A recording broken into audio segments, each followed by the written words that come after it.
What's going on, everyone? It's Cross Naruto here. We've got something amazing for you today. What if Naruto was the eternal sword sage, the blade god who surpassed all Hashira? Naruto x Mitsuri x Shinobu. Real quick, if you haven't subscribed yet, what are you waiting for? Join thousands of story lovers and hit that subscribe button. Alright, story time. Chapter 1, Blade of Another World. The air crackled with energy as Naruto Uzumaki skidded backward, his sandals digging furrows into the earth.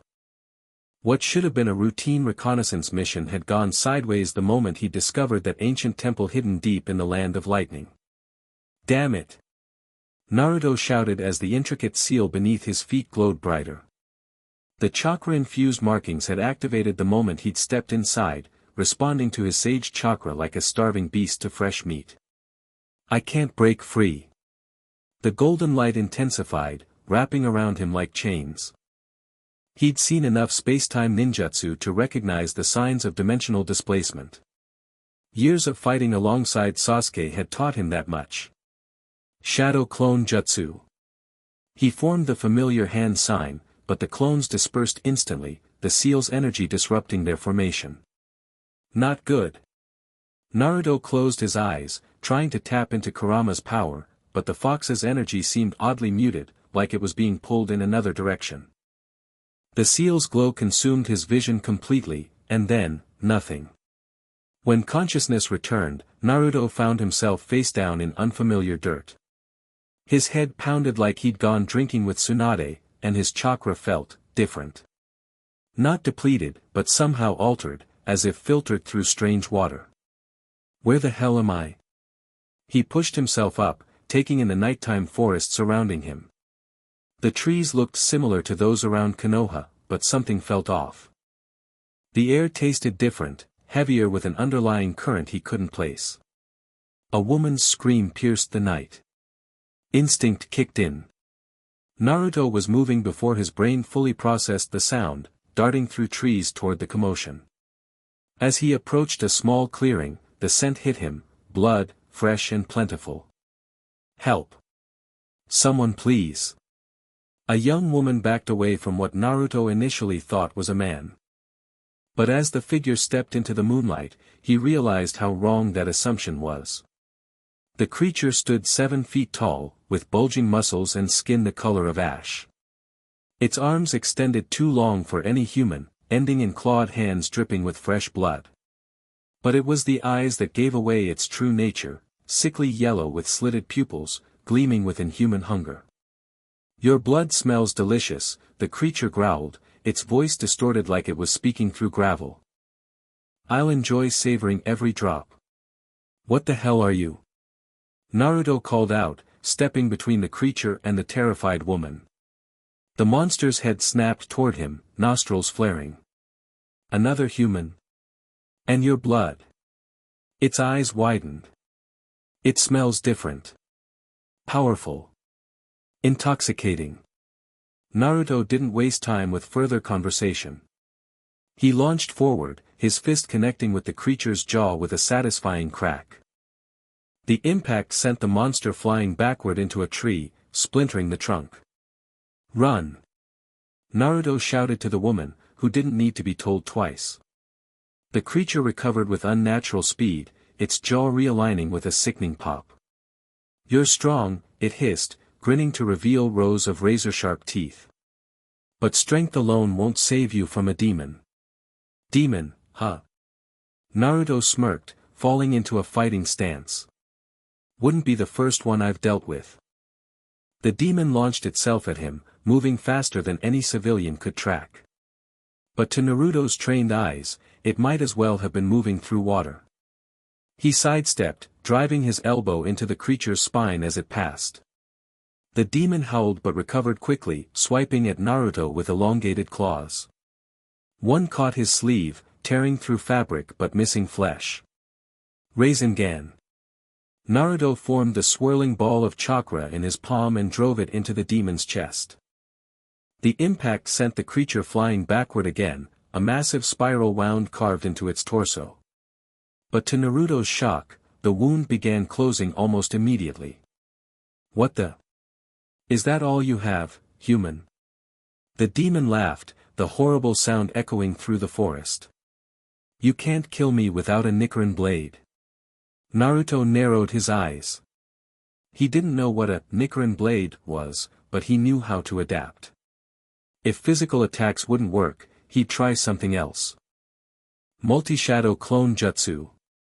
20 clones appeared around him, each charging forward to engage the demon from different angles. The demon's eyes widened in shock. What sorcery is this? It lashed out wildly, dispelling several clones but leaving itself open to attacks from others.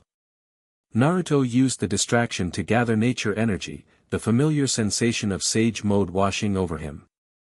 The world sharpened, energy patterns became visible, including the strange, dark energy pulsing through the demon. Whatever you are, Naruto said, his eyes now ringed with orange pigmentation, you're going down. The demon hesitated, sensing the change. Your blood, it's transforming. What are you? Naruto didn't answer. Instead, he formed a raisin shuriken, the screaming disk of wind chakra spinning between his hands. He hurled it directly at the demon, who tried to dodge but couldn't escape the technique's expansion. The blast tore through the clearing, shredding the demon at a cellular level. When the light faded, only scattered remains were left, which, to Naruto's surprise, began disintegrating into ash. Ha! That actually worked. Naruto let Sage Mode fade, looking around at the devastated clearing. But where the hell am I? That's what we'd like to know, came a female voice from behind him. Naruto spun around to find himself facing two women, both holding swords and wearing distinctive uniforms. One had vibrant pink hair tied in a ponytail and bright green eyes that showed equal parts curiosity and caution. The other was shorter with black hair fading to purple at the tips, her expression coldly analytical.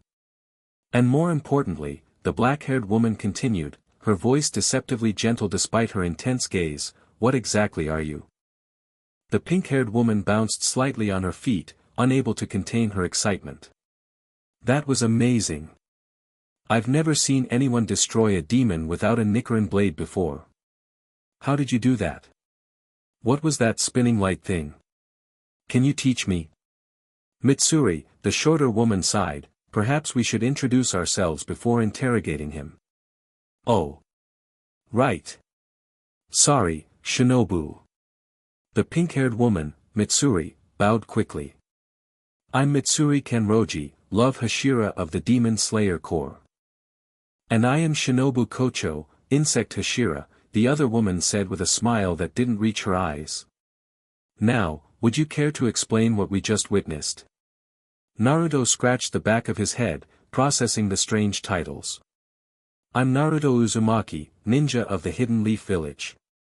And honestly, I have no idea where I am or what that thing was. One minute I'm on a mission, the next I'm fighting whatever the hell that was. Shinobu's eyes narrowed slightly. Hidden Leaf Village? I'm not familiar with such a place. And you claim to be a ninja? You don't know about the hidden villages? Naruto frowned. This confirmed his suspicion, he wasn't just in another country. Look, this is gonna sound crazy, but I think I'm from another world. That temple had some kind of dimensional travel seal, and now I'm here. Mitsuri gasped, eyes widening. Another world? That's incredible. Is everyone there as strong as you? Can they all make copies of themselves? What was that wind technique? Mitsuri, Shinobu interrupted gently but firmly. While this is fascinating, we should report to the master. This situation is unprecedented. Naruto held up his hands. Look, I'm just trying to figure out what's going on. What was that demon thing? And what's this demon slayer core you mentioned? The two women exchanged glances, seeming to communicate silently. Finally, Shinobu nodded. The creature you destroyed was indeed a demon, a human who has consumed demon blood and transformed. They feed on humans to grow stronger. Her voice remained pleasant despite the horrific subject matter. The Demon Slayer Corps exists to eliminate these threats and protect humanity. And we're Hashira. Mitsuri added enthusiastically. The strongest of the core. I see, Naruto said, processing this information. Where I'm from, we have our own monsters, but they work differently. Shinobu studied him with renewed interest. Your techniques were unlike anything I've seen. Normally, demons can only be killed by decapitating them with Nichiren blades, yet your energy attack destroyed one completely. That was my Raisin Shuriken, Naruto explained. It uses wind nature chakra to cut at a cellular level.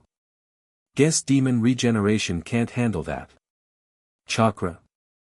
Mitsuri tilted her head curiously. Before Naruto could explain, a rustling in the bushes caught their attention. For more demons emerged, larger than the one he'd fought earlier. More humans to feast on, the largest one growled, saliva dripping from its fanged mouth. And 2 Hashira. The master will reward us greatly for your heads.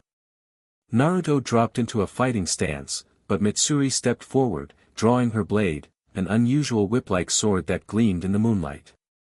Let us handle this, she said, her previously bubbly demeanor replaced with focused determination. Watch how Nichiren blades work against demons. What followed left Naruto genuinely impressed. Mitsuri moved with incredible speed and flexibility, her strange sword extending and contracting as she sliced through the air. The blade cut through one demon's neck like it was butter, causing the creature to disintegrate into ash.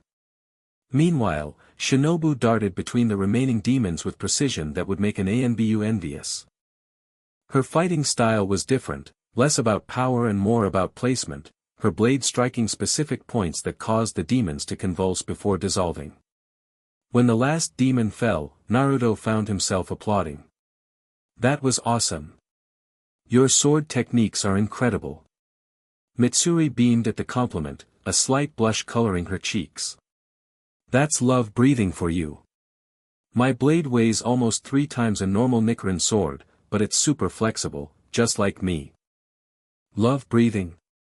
Naruto asked. Total concentration breathing is the foundation of our techniques, Shinobu explained. By controlling our breath patterns, we enhance our physical abilities beyond human limits. Each Hashira masters a particular breathing style. Mitsuri uses love breathing, while I use insect breathing. Naruto's eyes lit up with understanding. That's kind of like chakra control. We use different elements and techniques based on our affinities. Shinobu tilted her head slightly. This chakra you mentioned, it seems similar yet fundamentally different from our breathing techniques. I could show you, Naruto offered, then paused. But first, could you tell me more about where I am? And maybe help me figure out how to get back home? Of course, Mitsuri said warmly. But it's dangerous to stay out here at night. There could be more demons nearby. Come with us to our base, and we can talk more safely. Our master would certainly want to meet someone with your unique abilities, Shinobu added, her analytical gaze never leaving Naruto. Perhaps we could learn from each other. Sounds good to me, Naruto agreed, falling into step beside them as they headed through the forest. As they walked, Naruto explained the basics of chakra, the ninja world, and how he'd ended up in their dimension. In return, Mitsuri eagerly shared information about the Demon Slayer Corps, while Shinobu occasionally added precise clarifications. So these demons all come from one guy? This Muzan person? Naruto asked, processing everything they'd told him. Muzan Kibutsuji is the progenitor of all demons, Shinobu confirmed. He's existed for centuries, turning humans into demons who then consume more humans to grow stronger. And your breathing techniques are how you fight them? Naruto watched as Mitsuri demonstrated a basic breathing pattern. Total concentration breathing enhances our physical abilities, Mitsuri explained between deep, rhythmic breaths. It's how we become strong enough to fight demons, who have supernatural strength and abilities. Interesting. Naruto closed his eyes, feeling the flow of natural energy around him.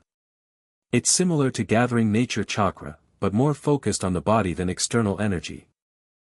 They traveled through the night, eventually reaching a small town where they took shelter in what appeared to be a branch office of the Demon Slayer Corps. Inside, Naruto met several other Corps members, all of whom regarded him with varying degrees of suspicion and curiosity. "You'll have to excuse their caution," Shinobu said as they sat in a private room. "Humans with supernatural abilities who aren't demon slayers are exceedingly rare and often associated with demon activity." "I get it," Naruto shrugged. "Where I'm from, villages are pretty cautious about strangers too." Mitsuri returned with tea and sat across from him, her green eyes bright with curiosity. "So in your world, everyone can use this chakra?" "Pretty much everyone has chakra, but not everyone can use it effectively," Naruto explained, accepting the tea gratefully. "It takes training to mold it into ninjutsu, the techniques I used against that demon." "And those copies of yourself?" Shinobu asked, her analytical mind clearly cataloging every detail. "Shadow clones. One of my specialties." Naruto grinned. "They're solid duplicates that can fight independently." "That would be incredibly useful against demons," Mitsuri said excitedly. "Imagine surrounding an upper moon demon with multiple slayers all at once." Naruto raised an eyebrow. "Upper moon. The 12 most powerful demons under Musen's direct command," Shinobu explained. "They're divided into upper moons, numbers 1 through 6, and lower moons, numbers 7 through 12. A single upper moon demon has killed countless Hashira throughout history. They're super scary," Mitsuri added, her expression momentarily serious. "Each one has unique blood demon arts that make them extremely dangerous." "Sounds like the Akatsuki back home," Naruto mused. "Elite, powerful, and each with their own special techniques." Their conversation continued late into the night, with Naruto learning more about this world's history, the structure of the Demon Slayer Corps, and the breathing techniques that formed the foundation of their combat style.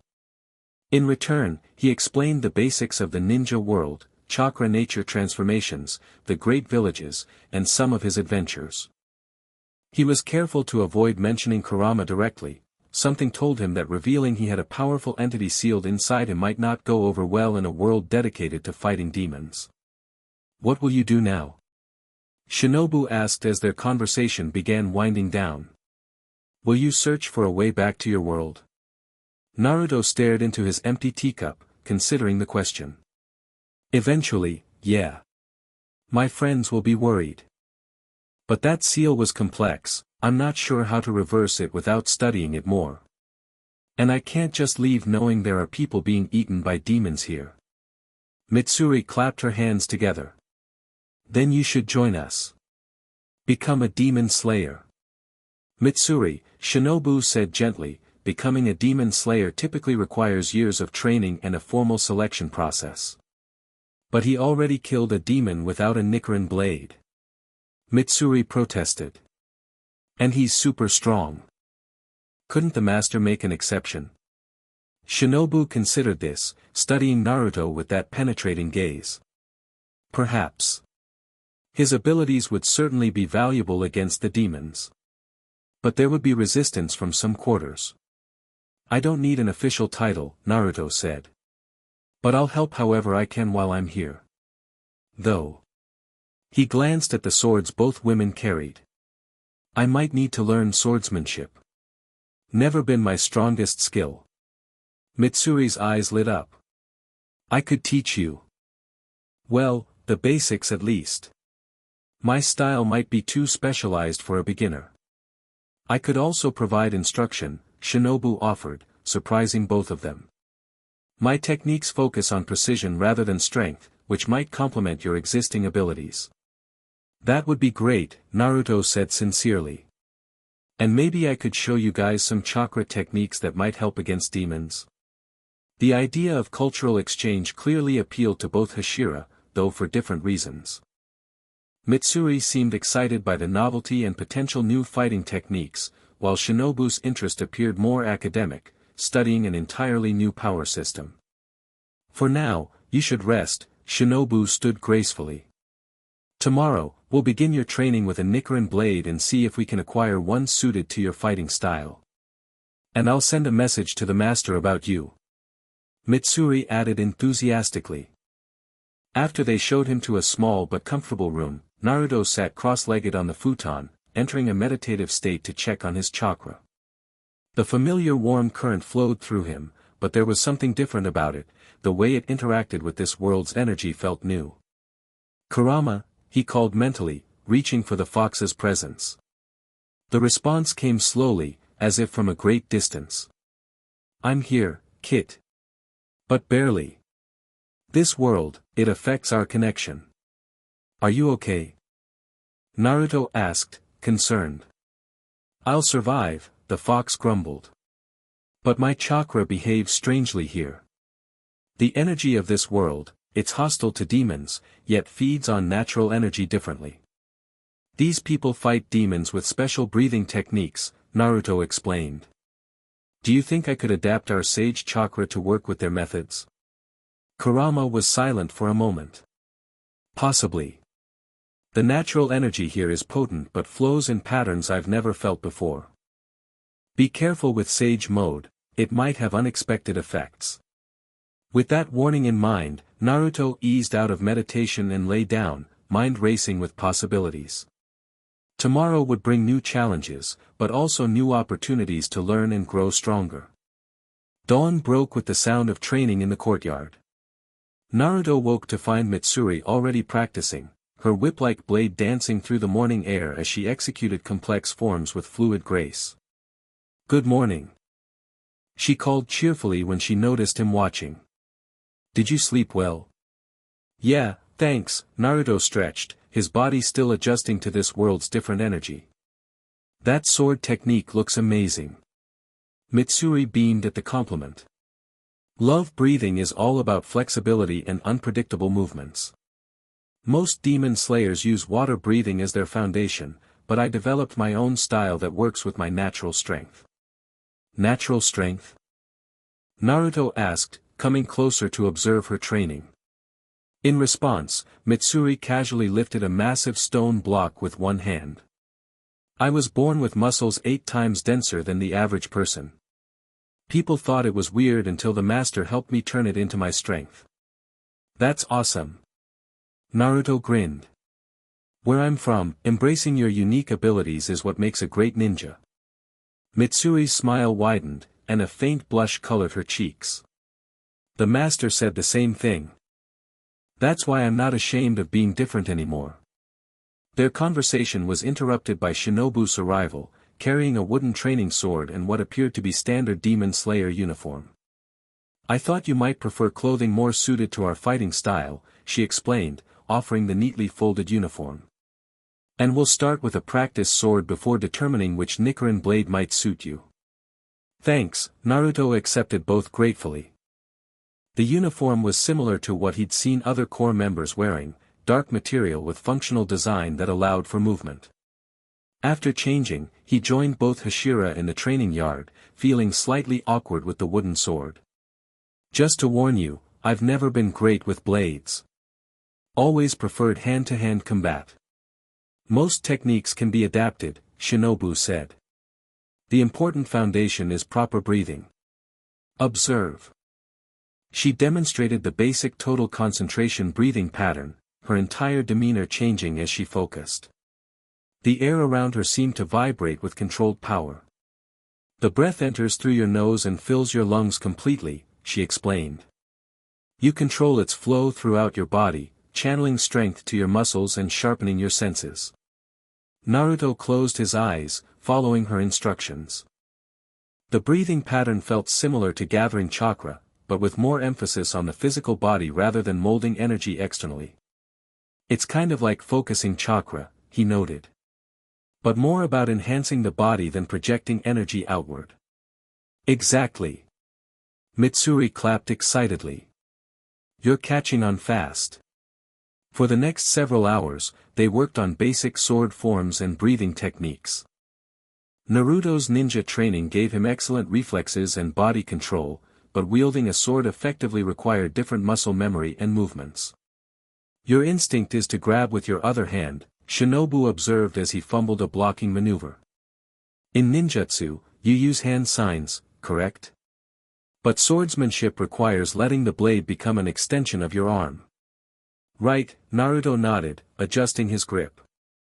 In Sage mode, I can feel natural energy extending through weapons, but I've never focused on it. This comment caught both Hashira's attention. Sage mode? Mitsuri asked curiously. Naruto hesitated, then decided to demonstrate. It's a technique where I gather natural energy and balance it with my own chakra. Watch. He sat down in a meditative pose, focusing on gathering the natural energy of this world. It felt different, wilder somehow, more resistant to control, but the familiar sensation of sage chakra soon washed over him. When he opened his eyes, they had transformed to their toad-like sage appearance, with orange pigmentation around them. Both women stared in fascination. Your eyes. Shinobu murmured, leaning closer to examine him. And this energy. I can feel it radiating from you. In this state, I can sense everything around me, Naruto explained, feeling the enhanced awareness. Every living thing, movement, energy, and my physical abilities are amplified too. To demonstrate, he picked up the wooden sword and channeled sage chakra through it. The blade began to glow faintly with natural energy. That's amazing! Mitsuri exclaimed. It's almost like the Nichiren blades when they change color to match their wielder's spirit. This caught Naruto's attention. Change color? Nichiren blades are forged from a special ore that absorbs sunlight, Shinobu explained. When a slayer first holds their blade, it changes color to reflect their spirit and fighting style. Mine is iridescent like insect wings, while Mitsuri's is a peachy pink. Ha! Naruto looked thoughtfully at the wooden practice sword, an idea forming. So these blades have a natural connection to the sun, which is why they can kill demons. Precisely, Shinobu nodded. Demons are creatures of darkness who cannot survive in sunlight. Nichiren blades channel that same energy. Naruto stood up, sage mode still active. Let me try something. He focused sage chakra into the wooden sword, concentrating on the aspects of natural energy that most resembled sunlight. To everyone's surprise, the blade began glowing more intensely, emitting a golden light that felt warm and radiant. It's like sunshine. Mitsuri gasped. How are you doing that? Natural energy includes all elements, Naruto explained, maintaining the flow with some effort. In Sage mode, I can filter for specific types. I'm pulling the sun-like aspects into the blade. Shinobu's eyes widened slightly, the first real surprise she'd shown. If you can infuse a wooden practice sword with energy that resembles sunlight, what might you accomplish with an actual Nichiren blade? Before they could explore this further, a messenger arrived at the training grounds, bowing respectfully to the Hashira. Lady Kocho, Lady Kanroji, the master requests your presence at headquarters regarding the anomaly you reported. He asks that you bring the visitor with you. Mitsuri clapped excitedly. The master wants to meet you. This is great. Shinobu's expression remained composed, but Naruto detected a hint of concern. We'll depart immediately. Please inform him we're on our way. As the messenger left, Naruto let Sage mode fade, feeling the strain of maintaining it in this different world. Who's this master guy? Kagaya Abuyashiki leads the Demon Slayer Corps, Shinobu explained, her voice taking on a respectful tone. He's guided us for many years in our fight against demons. He's super kind but also really wise, Mitsuri added enthusiastically. He'll definitely want to hear about your world and your powers. They prepared quickly, with Shinobu providing Naruto with a proper traveling cloak bearing the Corps insignia.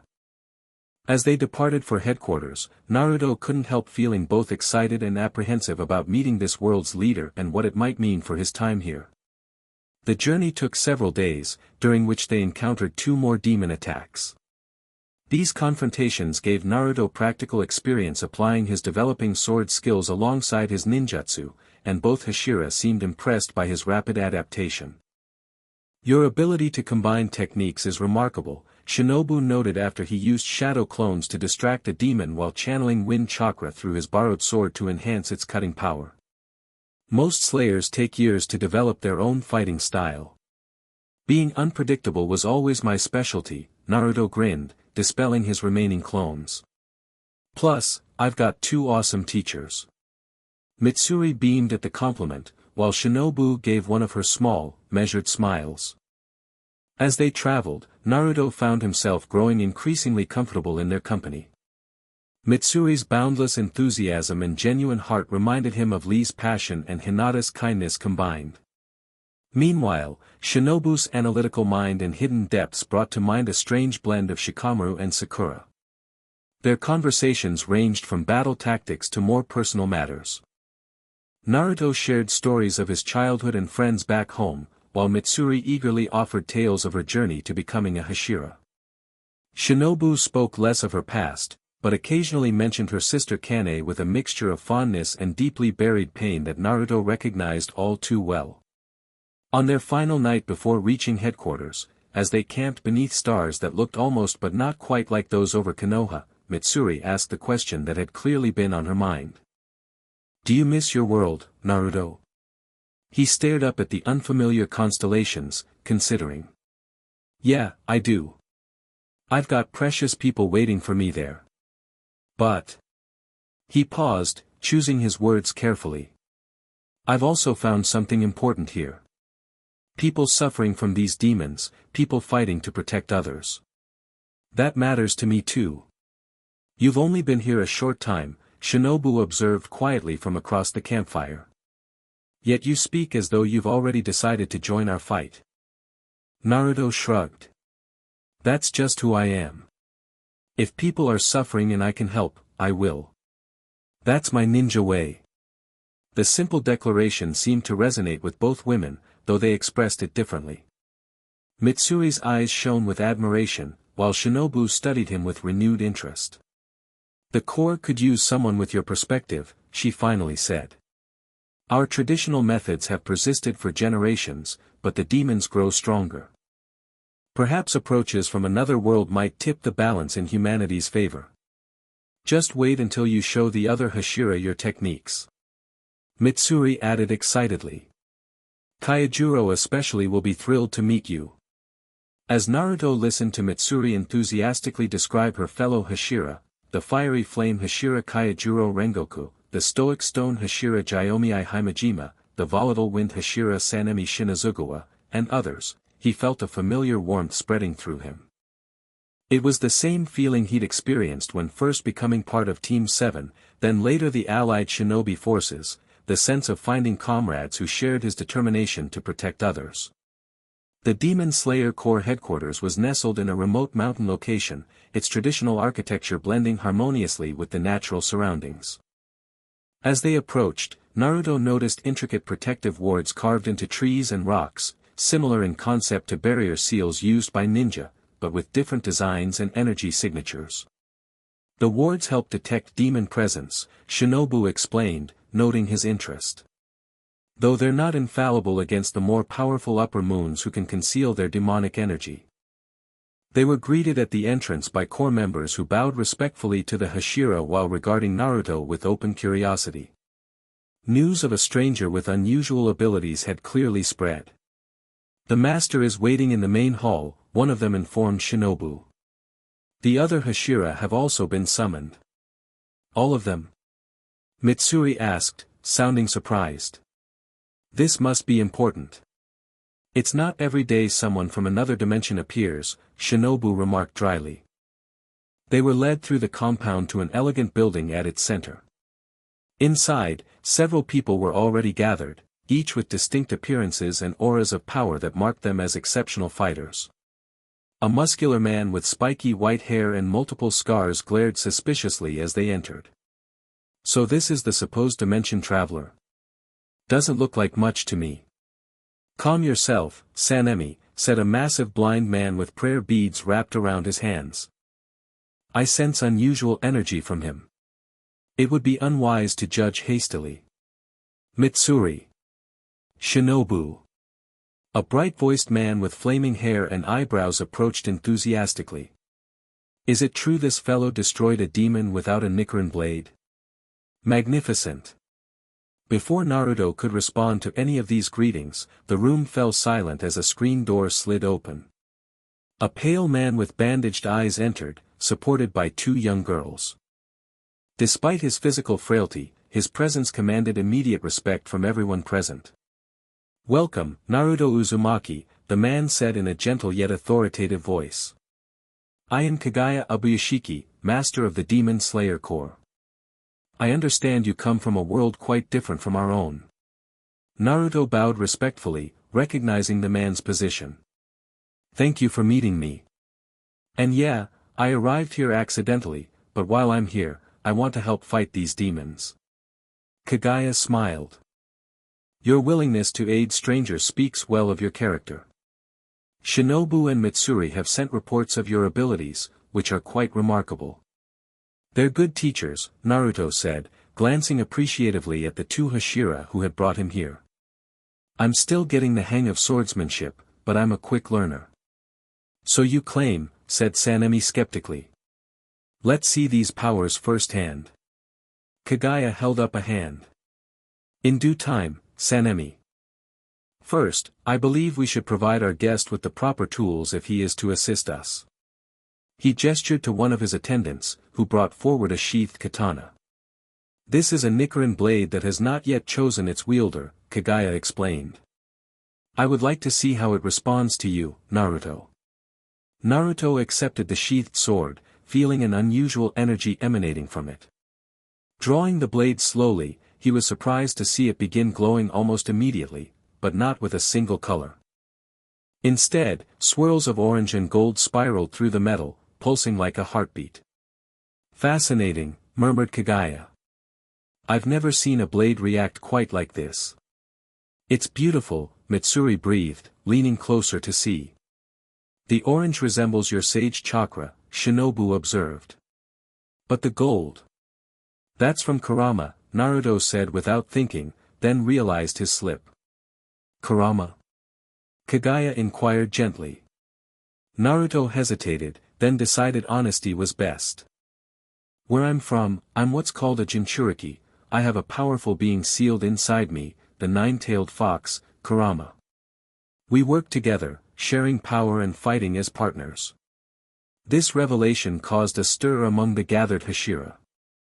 Sanemi's hand moved instinctively to his sword, while others murmured in surprise or concern.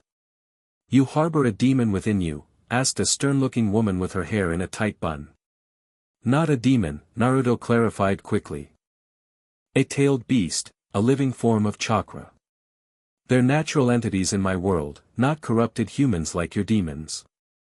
"May I sense this entity?" asked the blind giant, Gyomii, his tone cautious but not hostile. Naruto nodded, then remembered Gyomii couldn't see the gesture. "Yes.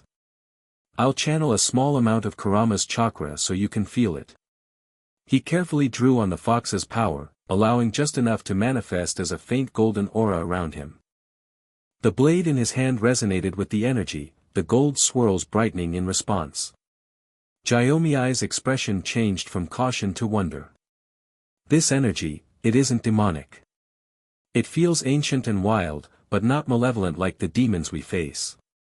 It's like super-concentrated life force." Mitsuri exclaimed, apparently able to sense it too. Kagaya nodded thoughtfully. "This explains much about your unique abilities. And it may prove advantageous in our struggle against Muzan and his demons." "How do we know this fox thing won't take control and turn on us?"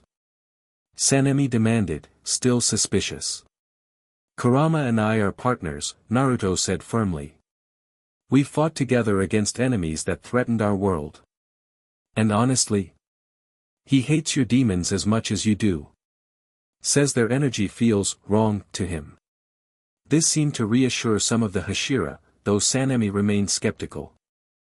"I propose a test," said the flamboyantly dressed Hashira who had remained quiet until now, his butterfly-patterned haori fluttering as he stepped forward. "Let us see this otherworlder in combat against one of us." "Actions speak louder than words," after all.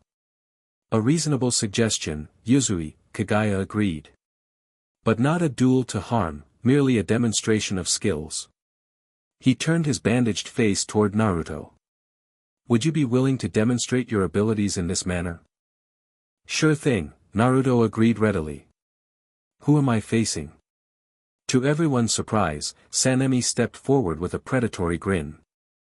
I'll test him. Wind Hashira against Wind User, let's see whose technique is superior. Mitsuri looked worried. Sanemi is really aggressive in sparring. I can handle it, Naruto assured her with confidence born from years of facing powerful opponents. It'll be a good chance to see how my techniques work against top-tier fighters in this world. They moved to a large training ground behind the main buildings. The other Hashira gathered to watch, their interest evident in their focused expressions. Shinobu and Mitsuri stood closer than the others, both watching intently as Naruto faced off against the volatile Wind Hashira. Don't hold back, Sanemi called, drawing his blade which gleamed with a pale green light. Show us what you're capable of. Naruto drew his newly acquired Nichiren blade, the orange and gold swirls dancing along its length as he channeled a small amount of chakra through it. Same goes for you. For a moment, neither moved, then Sanemi exploded forward with blinding speed, his blade cutting through the air in a series of devastating slashes. Naruto barely had time to block, the impact jarring his arms despite reinforcing them with chakra. Not bad reflexes, Sanemi acknowledged, pressing his attack. But how long can you keep up? Instead of answering, Naruto created 3 shadow clones that flanked Sanemi from different angles. The Wind Hashira's eyes widened momentarily before he adjusted, his blade moving in a circular pattern that generated visible wind currents around him. Wind breathing, first form, dust whirlwind cutter. The slashing attack dispelled Naruto's clones and forced him to leap backward. Wind style, gale palm. Naruto countered, sending a concentrated burst of wind chakra that collided with Sanemi's technique, creating a momentary stalemate of opposing air currents. Sanemi grinned fiercely. So you really can manipulate wind. Let's see how it measures up to proper breathing techniques. What followed was an intense exchange of sword techniques and wind manipulation, with Naruto adapting quickly to incorporate elements of total concentration breathing into his fighting style. Though he lacked Sanemi's formal training with a blade, his unpredictable style and creative use of shadow clones kept the fight balanced. After a particularly powerful clash that sent both fighters skidding backward, Naruto decided to elevate things. Time to get serious. He entered Sage mode, the orange pigmentation appearing around his eyes and his awareness expanding dramatically. When Sanemi charged again, Naruto could see his movements with perfect clarity, anticipating his attack patterns and responding with precision that surprised the experienced Hashira. What the hell? Sanemi growled as Naruto evaded a technique that had never failed to hit its mark before. Your eyes changed again. Sage mode, Naruto explained, deflecting another strike with seemingly minimal effort. I can sense your movements before you make them. Frustrated, Sanemi unleashed his most powerful techniques, wind blades slicing through the training ground and leaving deep gouges in the earth. But Naruto combined Sage mode with his growing understanding of breathing techniques, meeting each attack with measured counters. Finally, when both fighters were breathing heavily, Kagaya raised a hand. Enough. The demonstration has served its purpose. Sanemi sheathed his sword with a sharp gesture, eyes never leaving Naruto. You're no amateur with a blade, despite what you claimed. And those techniques. He frowned, reluctant to admit what was obvious to everyone watching. They're effective. Your wind breathing is amazing, Naruto replied sincerely, letting Sage mode fade. I've never seen anyone manipulate air currents that precisely without hand signs. There's a lot I could learn from it. This acknowledgement seemed to mollify Sanemi slightly, though his expression remained guarded. Kagaya stepped forward, supported by his attendants. Naruto Uzumaki, your abilities would indeed be valuable in our fight against the demons. While your situation is unprecedented, I believe the forces that brought you to our world did so for a purpose. I'm happy to help while I'm here, Naruto said. Though eventually I'll need to find a way back to my own world. Of course, Kagaya nodded. And we shall assist with that research as well. But while you remain with us, would you be willing to officially join the Demon Slayer Corps? Murmurs spread among the Hashira, some approving, others uncertain. He hasn't gone through final selection, objected the stern woman Hashira. Neither did you, Kane, Shinobu pointed out quietly. Some circumstances warrant exceptions. Mitsuri bounced excitedly. He already killed a demon without training. Imagine what he could do with proper techniques. Kagaya raised a hand for silence. I propose that Naruto train under Hashira supervision to develop a unique breathing style that complements his existing abilities. His experience from another world offers fresh perspectives that might prove crucial in our battle against Muzan. He turned his bandaged face toward Naruto. What say you? Will you lend your strength to our cause? Naruto looked around at the assembled Hashira, from the enthusiastic Mitsuri to the analytical Shinobu, the skeptical Sanemi to the contemplative Gyomii. Each represented the pinnacle of this world's demon-fighting techniques, yet they faced an enemy that had endured for centuries. He thought of how his own world had faced seemingly unstoppable threats, Madara, Kagaya, the Ten Tails, and how victory had come through unexpected alliances and new approaches. I'm in, he declared firmly. But I want to create something new, not just learn your techniques, but develop a style that combines the best of both worlds. Something that even upper moon demons won't see coming. Kagaya smiled. Then let it be so. From this day forward, Naruto Uzumaki is an official member of the Demon Slayer Corps, with special dispensation to develop what we shall call sage breathing. Mitsuri cheered loudly, while Shinobu offered a small but genuine smile of approval. Even Sanemi gave a grudging nod, his interest clearly piqued despite his initial hostility. As the meeting concluded, Naruto found himself surrounded by curious Hashira eager to learn more about his techniques and world. The enthusiastic flame Hashira, Kyojuro Rengoku, was particularly interested in how chakra natures compared to breathing styles. Your fire techniques sound magnificent, he boomed, eyes burning with excitement. We must compare notes on how flame manipulation differs between our worlds. Meanwhile, the flashy sound Hashira, Tengen Yuzui, was fascinated by Naruto's shadow clones. The stealth and infiltration applications alone would be flamboyant. My wives would love to learn such techniques for their shinobi work. Throughout these conversations, Naruto noticed Shinobu observing thoughtfully from a short distance, her analytical mind clearly processing everything being discussed. When their eyes met, she gave a small nod that somehow conveyed both approval and challenge. She expected great things from this collaboration. Later that evening, as Naruto was shown to his quarters within the headquarters compound, Mitsuri caught up with him, slightly out of breath as if she'd rushed to find him. I just wanted to say. She began, then paused, uncharacteristically hesitant. I'm really glad you're staying. I think you're going to change everything, in a good way. Her genuine enthusiasm was infectious, and Naruto couldn't help but smile.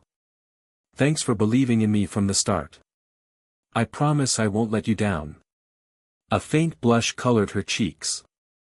We should train together tomorrow. I want to see how your chakra works with my love breathing techniques. Sounds great, Naruto agreed. I've got some ideas about combining nature energy with your flexibility-based attacks. After Mitsuri left, Naruto sat cross-legged on the floor of his new room, reaching inward to communicate with Kurama. What do you think about all this? He asked the fox. These humans fight differently than shinobi, Kurama observed. More specialized, more ritualized. But effective against their enemies. Their breathing techniques actually resonate with natural energy in interesting ways. I noticed that too, Naruto said. Especially during that sparring match. When I combined Sage Mode with the breathing pattern Shinobu taught me, it felt amplified somehow. This world's natural energy has a strong affinity for sunlight, Kurama mused. Perhaps because of its effectiveness against demons. Your sage chakra might be able to mimic or enhance that property. That gave Naruto an idea. What if our new sage breathing style focused on that connection? Channeling sage chakra specifically to enhance the sun-like properties of techniques? Worth exploring, Kurama agreed. But be careful. This world's demons aren't like the tailed beasts. They consume humans not out of defense or rage, but as their nature. They're more like those Zetsu abominations.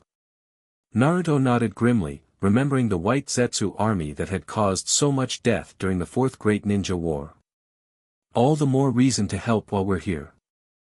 As he prepared for sleep, Naruto found himself thinking about the two Hashira who had found him, Mitsuri with her boundless enthusiasm and hidden depths, Shinobu with her razor-sharp intellect concealing profound determination. They'd both taken a chance on a strange outsider, and now they were his first real connections in this unfamiliar world. Whatever challenges awaited in the battle against Muzan and his demons, Naruto was determined to repay their trust by creating something truly revolutionary, a fighting style that combined the best of the ninja world with the Demon Slayer Corps' techniques. A sage breathing that would change the course of their war against demons. With that resolve firmly in mind, he fell asleep, dreaming of swirling orange and gold energy flowing through a blade that could cut through even the darkest night. Dawn broke over the Demon Slayer headquarters with the sound of training already in progress. Naruto joined several Hashira and their students in the main courtyard, where his unique abilities quickly drew attention. "Show us those clone things again," called one young Slayer excitedly. Naruto obliged, forming the hand sign. Shadow Clone Jutsu. A dozen perfect copies appeared, each grinning and waving. Amazing! Kaijuro Rengoku boomed, inspecting one of the clones closely. And each possesses independent thought. Magnificent! They're solid duplicates, Naruto explained. They can fight, gather information, even use techniques. When they disperse, all their experiences return to me. This demonstration was interrupted by Shinobu's arrival. "If you're finished impressing the novices," she said with her perpetually pleasant smile that didn't quite reach her eyes, "we have work to do developing your sage breathing." "Right," Naruto nodded, dispelling his clones. "I had some ideas about that last night." They moved to a quieter training ground, where Mitsuri soon joined them, bringing the specialized Nichiren blade that had been prepared for Naruto overnight. Unlike standard katanas, this one had been forged slightly broader and heavier at the forge master's recommendation. "He said the metal responded unusually to your energy," Mitsuri explained, handing over the sheathed weapon. "So they adjusted the forging process." When Naruto drew the blade, the now familiar orange and gold swirls appeared immediately, flowing like currents of energy through the metal. But this time, as he channeled sage chakra into it, the colors began to stabilize into a luminous golden orange that radiated warmth like captured sunlight. "The blade is adapting to your energy," Shinobu observed. "Most interesting." "Ooh, it's so pretty." Mitsuri clapped excitedly. "I've never seen one quite that color before." For the next several hours, they worked on developing the foundations of sage breathing. Naruto described how sage chakra worked in his world, while Shinobu and Mitsuri explained the nuances of their respective breathing styles. Together, they began identifying patterns and techniques that could be combined effectively. "The basis of all breathing styles is total concentration breathing," Shinobu explained, demonstrating the precise rhythm. "But each style emphasizes different aspects. Water emphasizes flexibility, flame emphasizes passion and intensity, love emphasizes fluidity and unpredictable movements. Sage mode emphasizes balance," Naruto said thoughtfully. "Balance between physical energy, spiritual energy, and natural energy. Maybe sage breathing should focus on that balance too, but adapted to combat demons specifically." They experimented with different stances and breathing patterns, finding that certain rhythms enhanced Naruto's ability to gather natural energy while simultaneously maintaining the focused state needed for swordsmanship. Your movements become more precise in this state, Shinobu noted after Naruto successfully completed a difficult kata while maintaining both Sage mode and the new breathing technique. Almost like my insect breathing precision cuts, but with more raw power behind them. And you're super fast too. Mitsuri added. Almost as fast as the wind Hashira when you combine your chakra with the breathing. By midday, they had established the basic form of sage breathing, a technique that utilized controlled inhalation to gather natural energy while exhaling channeled that energy through the body and into the blade. The result was enhanced physical abilities similar to standard breathing techniques, but with the added dimension of sage chakra that seemed particularly effective against demonic energy. We should test it against an actual demon, Shinobu suggested. Theory can only take us so far. There's been reports of demon activity in a village 2 days' journey from here, Mitsuri said. We could request that mission as a training exercise. Kagaya approved their proposal, and by evening, Naruto was traveling with Mitsuri and Shinobu toward the reported demon sighting. This would be his first official mission as a member of the Demon Slayer Corps, and a crucial test of the developing sage breathing technique. As they traveled, Naruto noticed subtle changes in how the two Hashira interacted with him. Mitsuri had become more open, sharing personal stories and asking countless questions about his world. Her initial excited curiosity had evolved into genuine friendship, her expressive face lighting up whenever he demonstrated new techniques or understood a concept she explained. Shinobu remained more reserved, but her analytical observations had taken on a more collaborative tone. She no longer merely studied his abilities but actively contributed ideas for their integration, her brilliant mind finding connections between concepts that neither Naruto nor Mitsuri had considered. By the time they reached the village on the second evening, they'd refined the sage breathing technique further, identifying 5 distinct forms that combined elements of existing breathing styles with Naruto's unique abilities. The village itself was eerily quiet when they arrived, with windows shuttered and doors barred despite the early hour. They're terrified, Shinobu observed, noting the absence of people in the streets. This suggests the demon has been active for some time. They found the village headman hiding in the central hall along with several families. His face showed visible relief at the sight of not one but 2 Hashira. Thank the heavens you've come, he said, bowing deeply. The beast has taken 12 of our people already, always at night. It's unlike any demon we've heard of, it leaves no blood, only desiccated husks drained of all moisture. A demon with water-based abilities, Shinobu mused.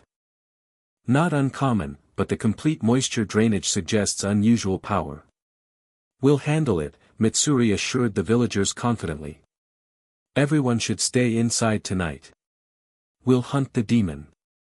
As night fell, the 3 demon slayers positioned themselves throughout the village, using Naruto's shadow clones to extend their surveillance. Naruto himself took the central position, eager to test sage breathing against a real opponent. Remember, Shinobu had advised before they separated, demons often have unique blood demon arts, special abilities that can surprise even experienced slayers. Stay alert. Naruto maintained a low-level sage mode, extending his senses throughout the area. Shortly after midnight, he detected an unusual energy signature approaching from the north, similar to what he'd felt from the first demon he'd encountered, but significantly stronger. Got you, he muttered, signaling to his shadow clones to alert the others before moving toward the presence. The demon was waiting in a clearing just outside the village, a tall, elegant figure with blue-tinted skin and long flowing hair that seemed to move like water despite the still night air. Its eyes gleamed with malevolent intelligence as Naruto approached. A new demon slayer, it said in a melodious voice. Your scent is unusual. Not quite human, yet not demon either. Naruto drew his blade, which immediately began glowing with its distinctive golden-orange light. I'm something else entirely. And you're not taking any more lives in this village.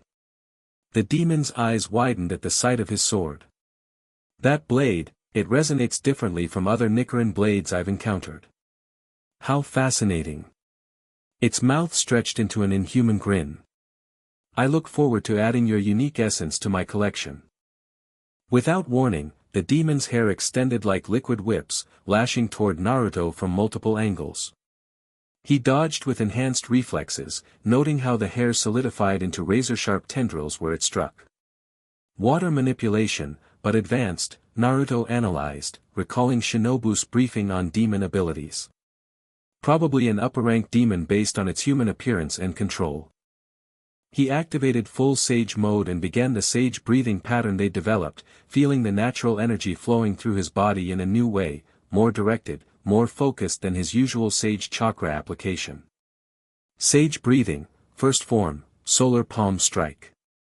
He charged forward, his Nichiren blade glowing intensely as he executed a precisely angled slash that caught the demon across its torso. The blade cut deeper than expected, leaving a burning wound that didn't immediately regenerate. The demon hissed in pain and surprise. What technique is this? It burns like sunlight.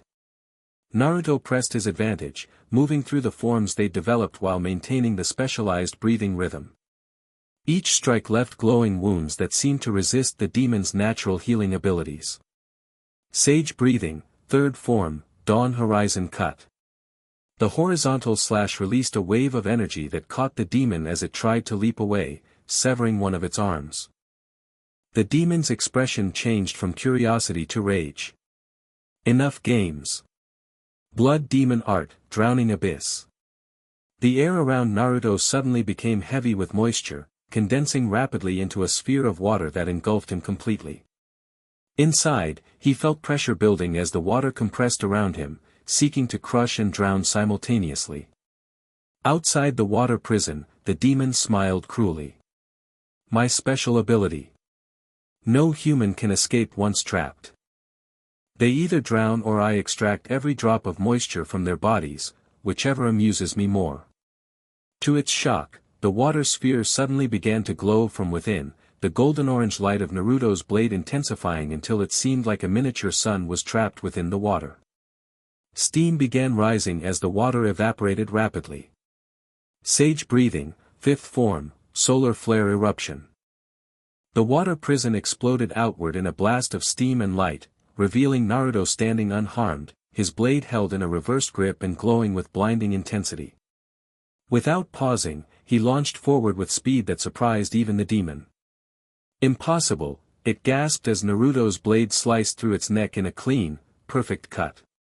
Solar energy counters water, Naruto said as the demon's head separated from its body. Basic elemental matchup. As the demon dissolved into ash, Mitsuri and Shinobu arrived at the clearing, having felt the release of energy from Naruto's final technique. You defeated it already? Mitsuri asked, eyes wide with excitement. That was amazing. Shinobu knelt to examine the dissolving remains. Based on its abilities and strength, this was likely lower moon 4 or 5, a significant threat. Yet you dispatched it with relative ease. The sage breathing worked better than expected, Naruto said, letting the technique fade as he sheathed his blade. When I channeled sage chakra through the breathing pattern you taught me, it amplified the sun-like aspects of the energy. The demon couldn't regenerate from those wounds. Shinobu's eyes gleamed with scientific interest. The theoretical implications are fascinating. If your sage energy naturally resonates with solar properties, it might be effective against even upper moon demons who have some resistance to standard Nichiren blades. We need to tell the master right away. Mitsuri exclaimed. This could change everything. As they returned to the village to report their success, Naruto reflected on how naturally the new technique had come to him, not just a combination of breathing styles and sage mode, but something truly unique that drew from both worlds. The blade felt like an extension of himself in a way he'd never experienced with weapons before, channeling and amplifying his energy rather than just serving as a cutting tool. Back at the village, the grateful headman insisted on hosting them for the night. As they sat in the village's meeting hall enjoying a late meal, Mitsuri couldn't contain her excitement. The way your blade glowed was beautiful.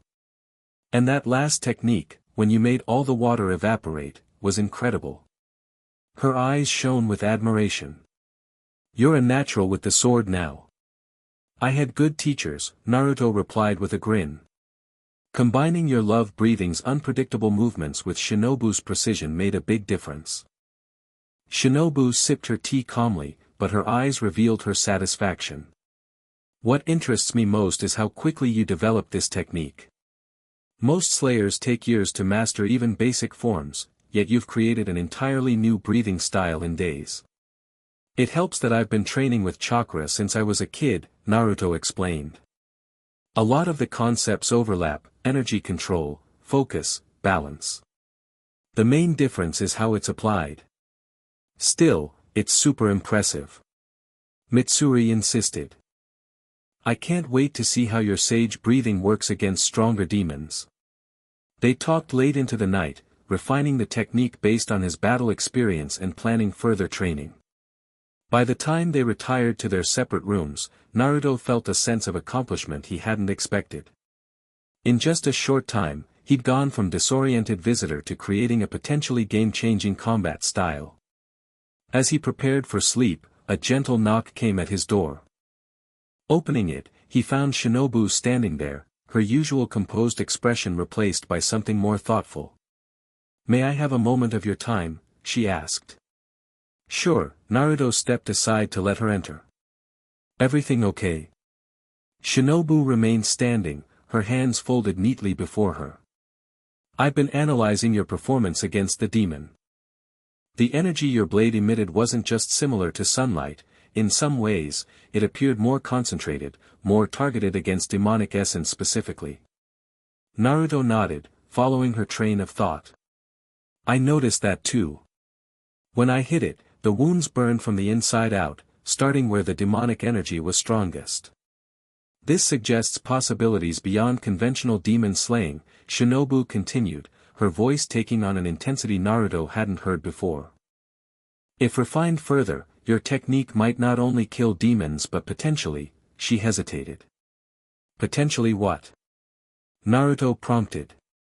"Purify them," she finished, the words clearly difficult for her. "Return them to human form, or at least separate the human consciousness from the demonic corruption." This caught Naruto by surprise. "Is that even possible? I thought once someone became a demon, that was it." A shadow passed across Shinobu's face. "Conventional wisdom says no. But there are exceptions. Cases that suggest the human consciousness remains, buried beneath the demonic hunger." Her voice became very quiet. "My sister believed this until her death." Understanding dawned on Naruto. This wasn't just academic curiosity, it was personal for Shinobu. "Your sister was killed by a demon," he said gently, not a question but a statement. Shinobu nodded, her composed mask momentarily slipping to reveal profound grief. "Kane was kind, too kind. She believed demons deserved pity, that they could be saved somehow. I thought her naive until her dying day." Her hands tightened almost imperceptibly. "But your energy, it resonates differently. It doesn't just destroy demonic essence, it seems to transform it. Like how sage chakra helped purify people affected by the ten tails in my world," Naruto mused, recalling how he'd removed the chakra rods controlling reanimated shinobi. "I never considered applying it that way here." "I wouldn't normally suggest this," Shinobu admitted. "My goal has always been to eliminate demons, not save them. But if there's even a possibility..." Naruto understood the conflict within her, vengeance versus the potential to honor her sister's belief in redemption. "We can explore it," he promised. "Next time we encounter a demon, I'll try focusing the sage chakra differently, purification rather than destruction." Something softened in Shinobu's expression, not quite a smile, but a lessening of the constant tension she carried. "Thank you. This conversation remains between us for now." After she left, Naruto sat in meditation, considering this new perspective. In his world, he'd always believed in redemption. Gaara, Nagato, even Obito had found their way back from darkness. Could the same be possible for demons who were once human? The thought occupied his mind as he slipped into sleep, dreams filled with swirling energy and the faces of those he'd helped redeem in his own world. The next morning brought another surprise. As they prepared to depart, a messenger crow arrived with orders directly from Kagaya Ubuyashiki. They were to investigate reports of multiple demons coordinating attacks in a region 3 days' journey east, something unprecedented that suggested possible upper moon involvement. This is unusual, Shinobu noted as they set out. Demons rarely work together unless forced to by a stronger demon. The timing is suspicious too, Mitsuri added, uncharacteristically serious. Right after you joined us and developed a new breathing style. Naruto frowned, recalling Kurama's warning about something else possibly coming through with him. You think there's a connection to my arrival? It's a reasonable hypothesis, Shinobu said. Demons possess heightened senses. If they can detect something unusual about your energy, as the one last night did, then word might have spread, Naruto finished grimly. Upper Moon's reporting to Muzan about the weird new slayer with strange powers. Exactly, Shinobu nodded. Which means our mission may be more dangerous than anticipated. Despite the potential danger, Naruto felt a sense of excitement building. The new sage breathing technique had proven effective against a lower-ranked demon, now he'd have a chance to test it against truly powerful opponents. As they journeyed toward what promised to be their most challenging battle yet, Naruto caught Mitsuri watching him with an expression that mixed admiration with something deeper. "What's on your mind?" he asked during a brief rest. She blushed slightly, twirling a strand of pink hair around her finger. "I was just thinking. You arrived in our world less than 2 weeks ago as a complete stranger. Now you've created a new breathing style, killed a lower moon, and you're heading toward an upper moon confrontation like it's nothing." "That's just how I roll," Naruto grinned. "Never been good at taking things slow." Mitsuri laughed, the sound bright against the serious atmosphere that had descended since receiving their mission. "That's what I like about you. Most people would be terrified, but you're excited for the challenge." "Fear doesn't help win battles," Naruto said, his expression becoming more serious. "Back in my world, I faced enemies that could destroy entire nations. What got me through wasn't being fearless, it was having something worth fighting for." "And now?" Mitsuri asked softly. "What are you fighting for here, in our world?" The question gave Naruto pause. He looked between Mitsuri and Shinobu, who was checking her supplies nearby but clearly listening. "At first, I just wanted to help while figuring out how to get home," he admitted. "But now, I've seen what these demons do to innocent people. I've met all of you, the Hashira, the core, everyone fighting so hard to protect others." His voice strengthened with resolve.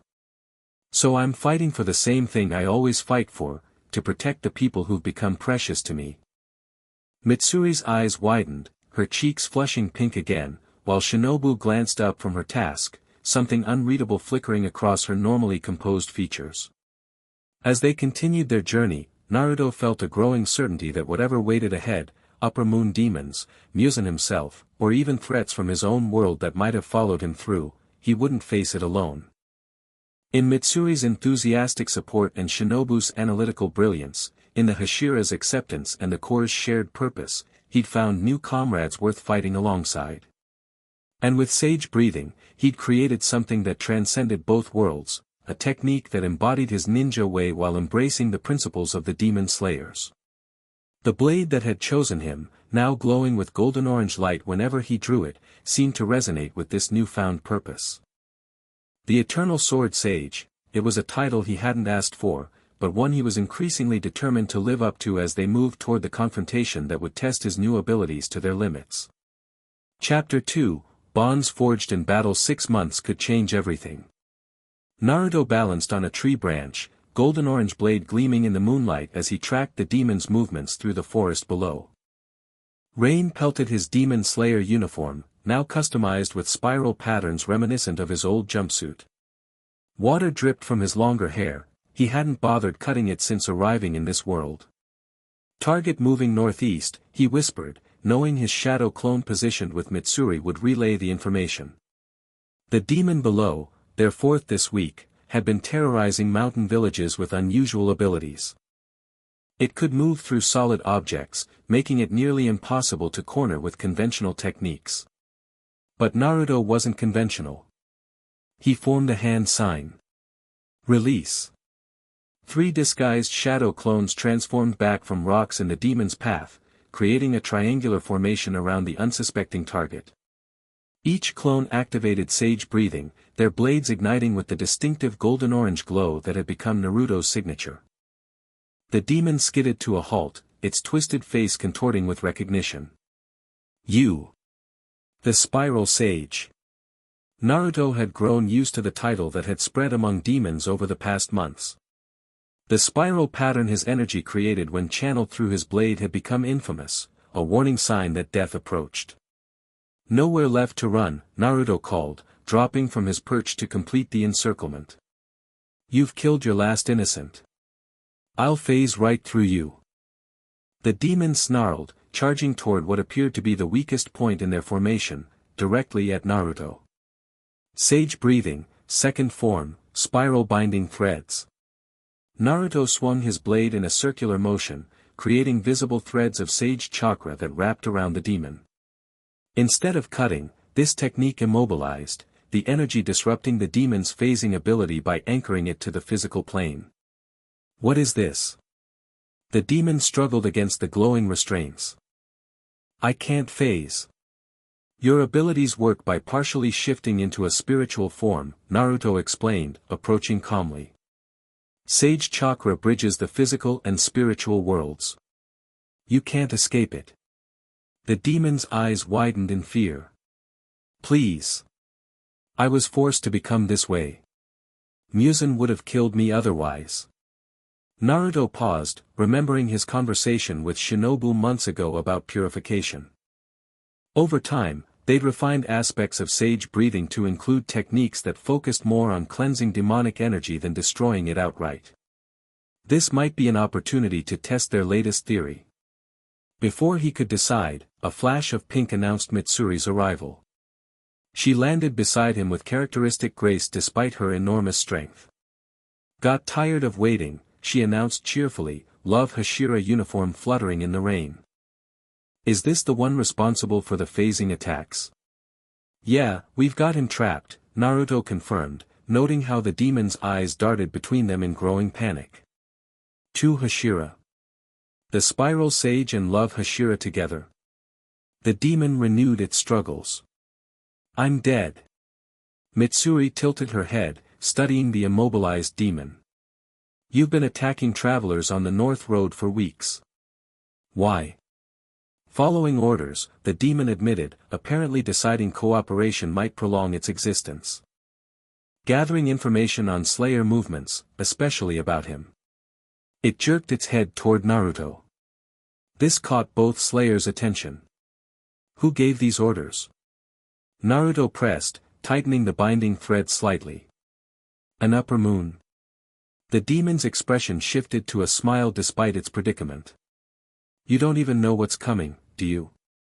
The master is fascinated by you, Spiral Sage. Your energy, it's not like anything in this world.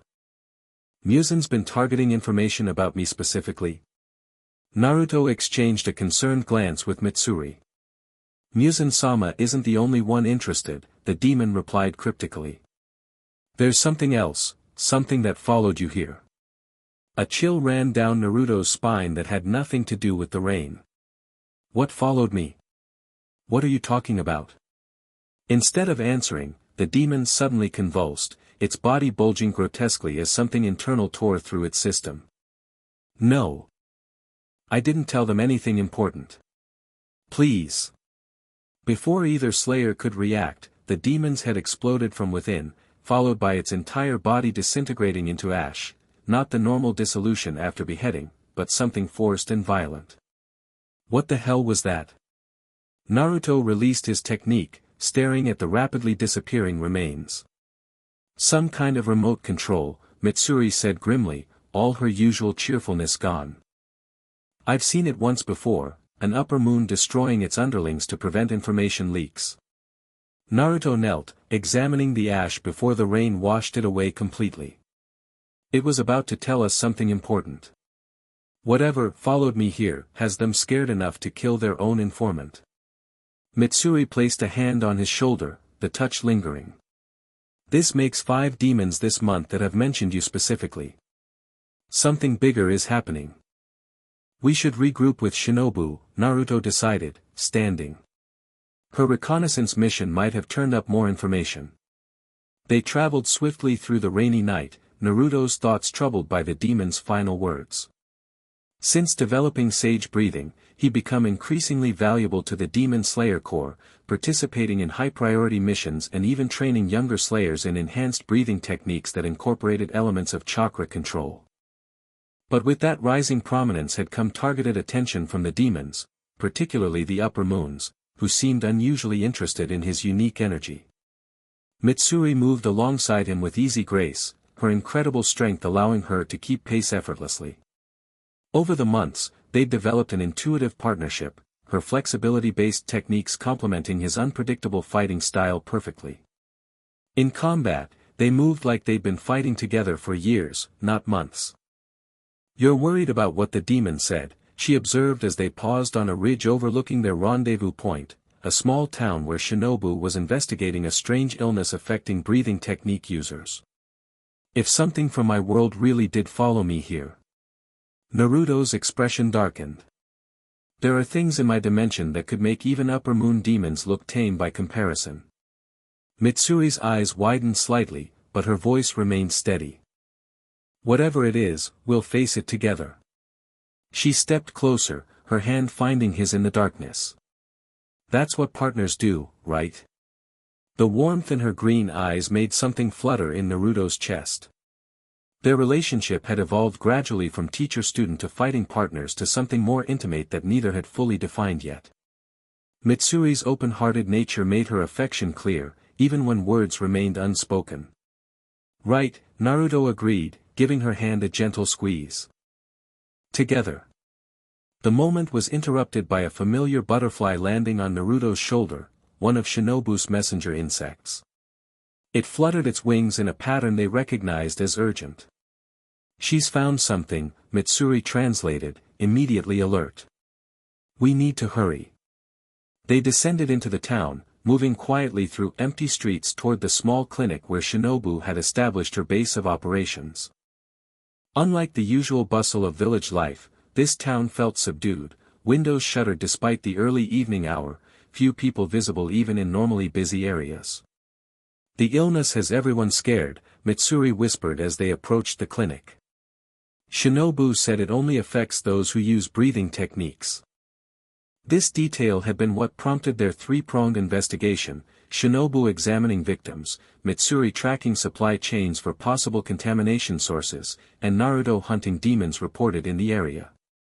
The mission had personal stakes, several promising young slayers had already died, their breathing techniques somehow turned against them.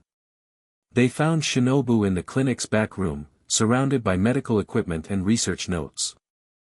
The insect Hashira looked up as they entered, her customary pleasant expression replaced by focused intensity. "You've confirmed our suspicions," she stated immediately, seeing their expressions. "The demons are coordinating." "More than that," Naruto replied, explaining what their target had revealed before its abrupt demise. "Whatever's causing this illness, it's connected to something that supposedly followed me from my world." Shinobu nodded, unsurprised. "My findings support this theory." She gestured to several samples stored in glass containers. "The affected victims show traces of an energy that's neither demonic nor native to our world. It resembles your chakra, but corrupted somehow." "Corrupted chakra?" Naruto frowned, examining the samples. "Like what happens during a tailed beast transformation?" "I'm not familiar enough with your world's phenomena to make that comparison," Shinobu replied. "But I've isolated how it attacks the body. It targets the enhanced respiratory system developed through total concentration breathing, essentially turning a slayer's strength against them. That's why only breathing technique users are affected," Mitsuri realized. "Their specialized lungs and enhanced oxygen circulation become a vulnerability." "Precisely." Shinobu held up a scroll covered in complex diagrams. I've been developing a counteragent based on analysis of Naruto's Sage Chakra, which seems to neutralize the corruption. Naruto looked impressed.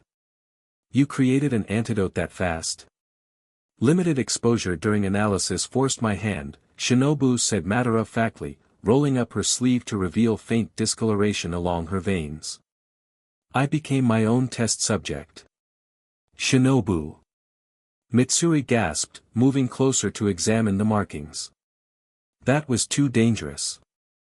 It was necessary, Shinobu replied calmly. And effective. The counteragent works, though it requires regular application until the corrupted energy is fully purged from the system. Naruto studied her with newfound respect.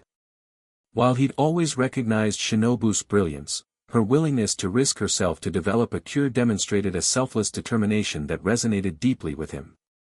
You should have waited for us, he said, concern evident in his voice. We could have figured it out together. Time was a luxury the victims couldn't afford, she replied simply, though something in her expression softened at their concern. But I appreciate the sentiment.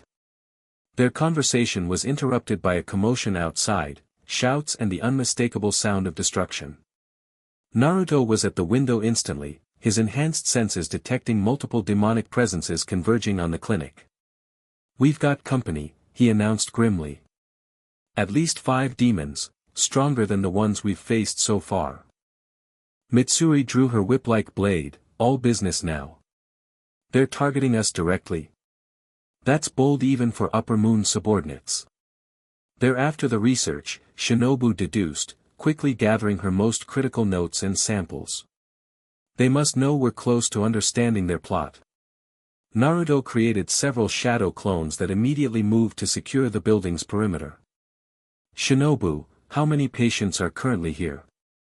7, all in various stages of treatment. None are combat ready. I'll evacuate them, Mitsuri volunteered. My strength will let me move them quickly. Naruto nodded. I'll engage the demons directly.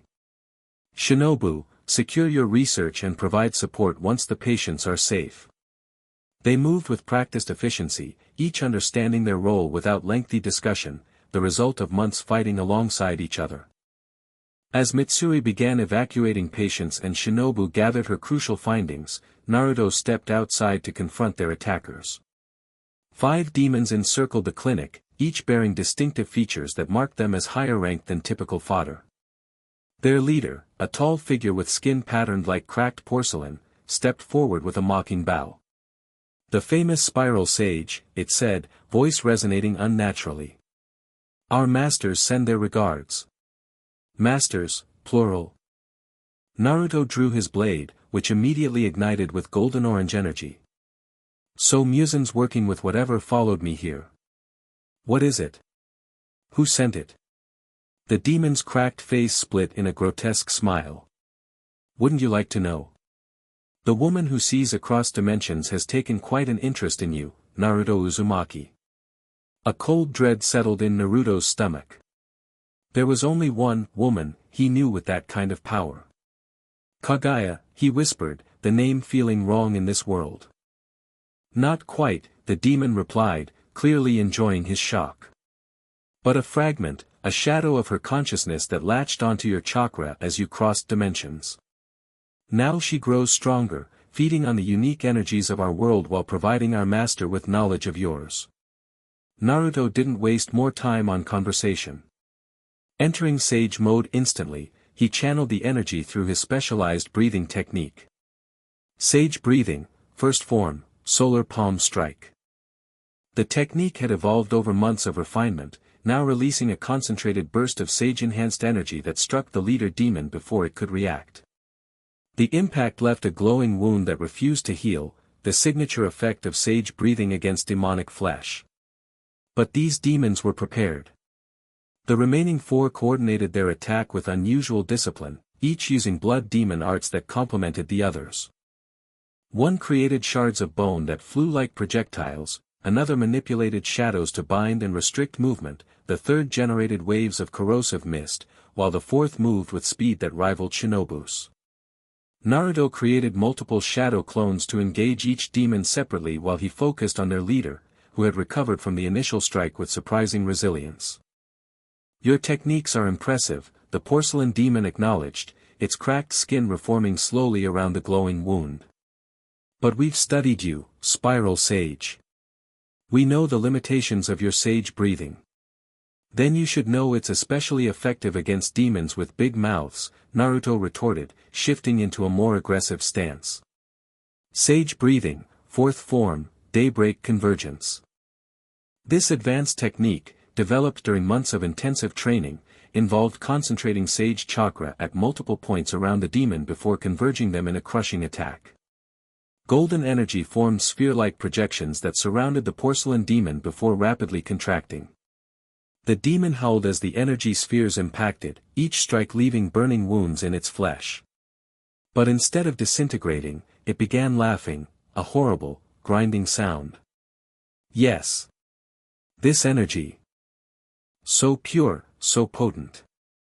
Its body seemed to absorb the aftermath of the technique, the cracks in its porcelain skin glowing with stolen power. This is what she needs. With shocking speed, it lunged at Naruto, its hands transformed into jagged blades that sought to draw his blood rather than kill outright. She requires a direct sample to complete the connection. Naruto barely evaded, one blade grazing his arm and drawing a thin line of blood. The demon's eyes fixed on the red droplets with unsettling hunger. "Perfect," it whispered, reaching toward the blood with an elongated finger. Before it could make contact, a flash of green and pink intercepted, Mitsuri's extended blade severing the reaching arm with precision.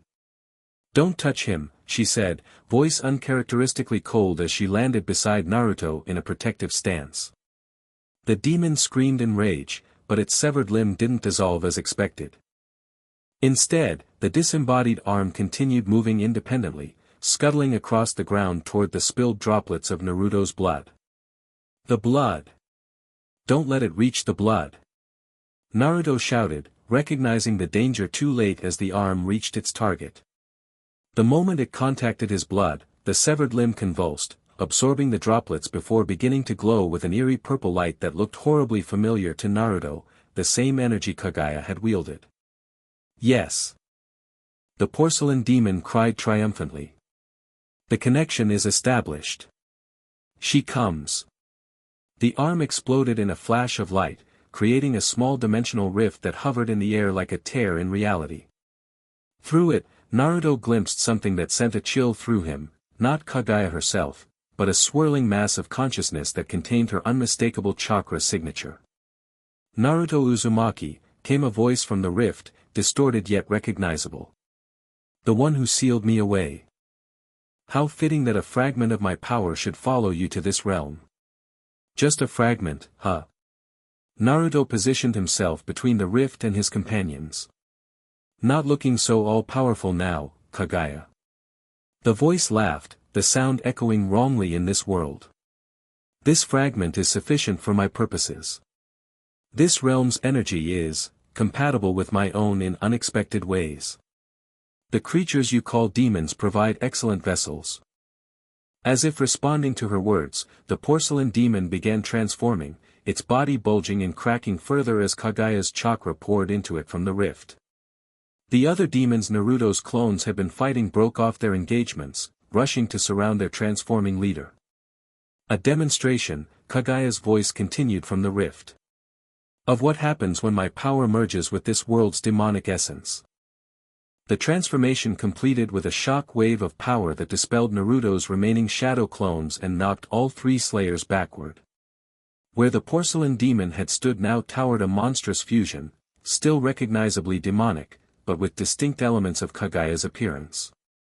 Bone-white horns protruded from its forehead, a third eye opened vertically there, and its skin had turned pale white with veins of black running through it. "What the hell?" Naruto stared at the abomination. "She's merging her chakra with demons." Shinobu appeared beside them, her analytical mind already processing the implications. "A hybridization. It's retained the demon's regenerative abilities while gaining this Kaguya's chakra powers. The hybrid demon raised its hands, generating bone-like protrusions similar to Kagaya's all-killing ash bones technique, but corrupted with demonic energy. The perfect fusion, it said, its voice overlaid with Kagaya's. Neither human nor demon nor god, but something new. Something superior. It launched the bone projectiles with devastating speed, forcing the three slayers to scatter. Where the projectiles struck buildings, both demonic corruption and Kagaya's disintegration effect spread outward, destroying matter at an accelerated rate. This is bad, Naruto assessed, creating more shadow clones to analyze the hybrid's abilities. It's got Kagaya's disintegration techniques combined with demonic regeneration. Mitsuri landed beside him, her expression determined. How do we fight it? Together, Naruto decided. Shinobu, your precision will be crucial, look for the core where the chakras merge. Mitsuri, your flexibility can help evade those bone projectiles. I'll engage directly with Sage Chakra, it should counteract both demonic energy and Kagaya's chakra. They moved as a coordinated unit, months of fighting together evident in their seamless teamwork. Shinobu darted in with blinding speed, her blade seeking vulnerable points while Mitsuri used her whip-like sword to deflect projectiles and create openings. Naruto engaged the hybrid directly, his sage breathing techniques forcing it on the defensive. Sage breathing, sixth form, purification wave. This new technique, developed through collaboration with Shinobu, focused on cleansing corrupted energy rather than destroying it outright. A wave of golden-orange light washed over the hybrid, causing it to shriek as the purifying energy disrupted the unnatural fusion. You cannot purify what transcends your understanding, the hybrid growled, its form briefly destabilizing before reconstituting. This is evolution. Despite their coordinated efforts, the hybrid proved dangerously resilient. Its control over both demonic energy and Kagaya's chakra improved by the second, allowing it to counteract their techniques with increasing effectiveness. The battle spilled through the town, devastating buildings and forcing them to divide their attention between fighting the hybrid and protecting civilians. The remaining four demons had taken supporting roles, creating barriers and launching harassment attacks that complicated their approach. During a momentary respite behind a partially collapsed building, the three slayers regrouped. It's adapting too quickly, Shinobu observed, her breathing controlled despite the exertion. The fusion becomes more stable with each attack we launch. We need to separate the two energies, Naruto said, mind racing through possibilities. If we can disrupt the connection between Kagaya's chakra and the demonic essence. Like your purification technique, but targeted, Mitsuri suggested. What if we combined our breathing styles?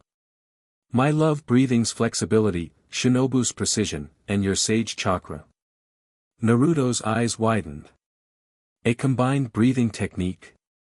That's never been done before. Theoretically possible, Shinobu analyzed. Our breathing styles derive from the same foundation. With your sage chakra as a conduit between them. It could work, Naruto agreed, a plan forming. But we'd need perfect synchronization, and a clear shot at the core. Mitsuri's eyes shone with determination. I can create that opening. My love breathing's eighth form can restrain it just long enough. And I can identify the precise fusion point, Shinobu added. My techniques are designed to find exactly such vulnerabilities. They quickly refined the strategy, knowing the hybrid would locate them any second. As if on cue, the building above them disintegrated as the hybrid descended, its third eye glowing with malevolent power. Found you, it hissed. They scattered in three directions, a practiced maneuver that appeared to be panic but was actually the initiation of their plan. Mitsuri immediately launched into action, her blade extending to incredible length. Love breathing, eighth form, swaying love capture.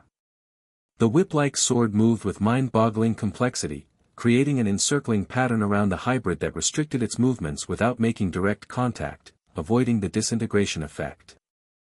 With the hybrid momentarily constrained, Shinobu darted in with precision that bordered on microscopic awareness. Insect breathing, dance of the centipede, hundredfold zigzag. Her blade moved in imperceptible patterns, probing the hybrid's defenses not to kill but to analyze, each tiny cut providing information about energy flow within the fused creature. There, she called, identifying a pulsing point just below the third eye where demonic energy and Kagaya's chakra swirled together most intensely. The fusion core. That was Naruto's cue. He charged forward, channeling Sage Chakra through the specialized breathing pattern they'd developed together over the past months. Combined breathing technique, purifying spiral dawn. The technique manifested as a concentrated spiral of energy that combined elements of all three breathing styles, Mitsuri's flexibility allowing it to adapt to the hybrid's defensive movements, Shinobu's precision guiding it directly to the vulnerable fusion core, and Naruto's Sage Chakra providing the purifying power that could separate the unnaturally merged energies. The hybrid's third eye widened in alarm as it recognized the threat. No. The fusion is not complete. The spiral energy struck precisely at the point Shinobu had identified, drilling into the hybrid's body with relentless force. For a moment, nothing seemed to happen, then light began pouring from the wound, not the golden orange of Sage Chakra but pure white as the unstable energies separated. It's working. Mitsuri called, maintaining her restraining technique despite the strain evident on her face. The hybrid convulsed as Kagaya's chakra was forcibly separated from the demonic essence, creating a chaotic reaction that threatened to consume everything nearby. The dimensional rift that had remained open throughout the battle began pulsing erratically, responding to the disruption. The rift's destabilizing, Naruto warned, sensing the dimensional energies fluctuating dangerously. We need to close it before it expands. Shinobu was already analyzing the problem. The rift is connected to the fragment of consciousness. If we can force it back through. I'll handle it, Naruto decided. Keep the hybrid contained. Creating several shadow clones to maintain the purification technique, Naruto approached the unstable rift, entering a deeper sage mode that allowed him to sense the dimensional energies more clearly. The fragment of Kagaya's consciousness was trying to retreat through the rift, abandoning its failed hybrid experiment. Oh no you don't, Naruto muttered, forming a Rasengan infused with Sage Chakra. You're going back where you came from, but not into my world. He modified the spinning energy of the Rasengan to match the rift's dimensional frequency but with an opposite rotation, creating a counter-vortex that would collapse the rift while forcing the fragment away from both worlds. Sage Art, Dimensional Seal. The counter-vortex collided with the rift, creating a spectacular clash of energies that illuminated the entire town. For several seconds, Naruto struggled against the immense pressure as Kagaya's fragment fought to maintain its connection to either world. Then, with a sound like reality itself tearing, the rift collapsed inward, taking the fragment with it into the void between dimensions. The hybrid demon, now separated from Kagaya's power, reverted to its original porcelain-like form, weakened and disoriented. Mitsuri and Shinobu wasted no time, their blades moving in perfect synchronization to decapitate the demon and its four subordinates. As the demons dissolved into ash, the three slayers stood amidst the devastation, breathing heavily but alive. Did we actually pull that off? Mitsuri asked, her sword returning to its standard length as she relaxed her technique. The rift is sealed, Naruto confirmed, letting Sage Mode fade. And Kagaya's fragment is trapped between dimensions, it won't be bothering either world again. Shinobu was already examining the dissolving remains. Fascinating. The hybrid state was unstable, but the potential implications are concerning. If Muzan learns to replicate this fusion without our intervention. Let's worry about that after we've had a chance to catch our breath, Naruto suggested, suddenly feeling the fatigue of the intense battle. And check on the townspeople. The aftermath kept them busy for hours, treating injured civilians, securing the area against potential demon stragglers, and documenting everything for their report to Kagaya. Naruto created dozens of shadow clones to assist with rescue efforts, while Shinobu administered her counteragent to patients affected by the corrupted chakra. By dawn, they had established a temporary medical center in the town's undamaged community hall. As the sun rose, Naruto found Mitsuri sitting on the building's roof, watching the sunrise with an uncharacteristically pensive expression. "Mind if I join you?" he asked, offering a cup of hot tea. She smiled gratefully, accepting the drink. "I was hoping you would." As he settled beside her, their shoulders almost touching, Naruto noticed the slight tremor in her hands, the delayed reaction to the night's dangers now that adrenaline had faded. "That was some quick thinking with the combined breathing technique," he said. "We couldn't have one without your idea." Mitsuri blushed slightly at the praise. "It just made sense. We've been fighting together for months now, our styles complement each other so well."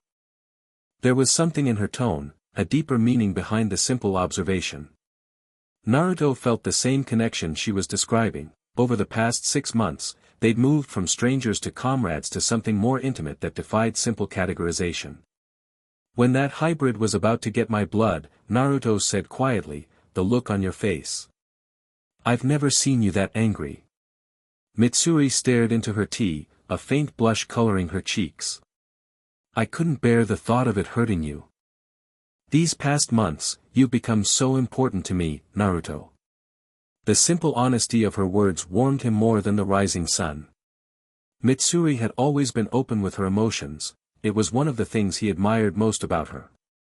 "You're important to me too," he replied, finding it easier to express his feelings in this quiet moment than he'd expected. "Fighting alongside you, training together, it's become the best part of being in this world." Her green eyes met his, hope and vulnerability mingled in their depths. "Even though you might eventually return to your world?" The question had haunted their growing relationship, the unspoken awareness that Naruto's presence here might be temporary. He'd continued researching the dimensional travel seal that had brought him here, but with less urgency as months passed and he became more integrated into this world. "I don't know what the future holds," he admitted. "But right now, there's nowhere else I'd rather be than here with you." The sincerity in his voice made Mitsuri's eyes widen slightly before a radiant smile spread across her face. Without hesitation, she leaned forward and pressed her lips to his, a gentle, sweet kiss that conveyed everything words couldn't. When they separated, both slightly breathless, Mitsuri's cheeks were flushed but her eyes sparkled with happiness. "I've wanted to do that for a while now." Naruto grinned. "Me too." They stayed on the rooftop, watching the sunrise together in comfortable silence, shoulders touching and fingers intertwined.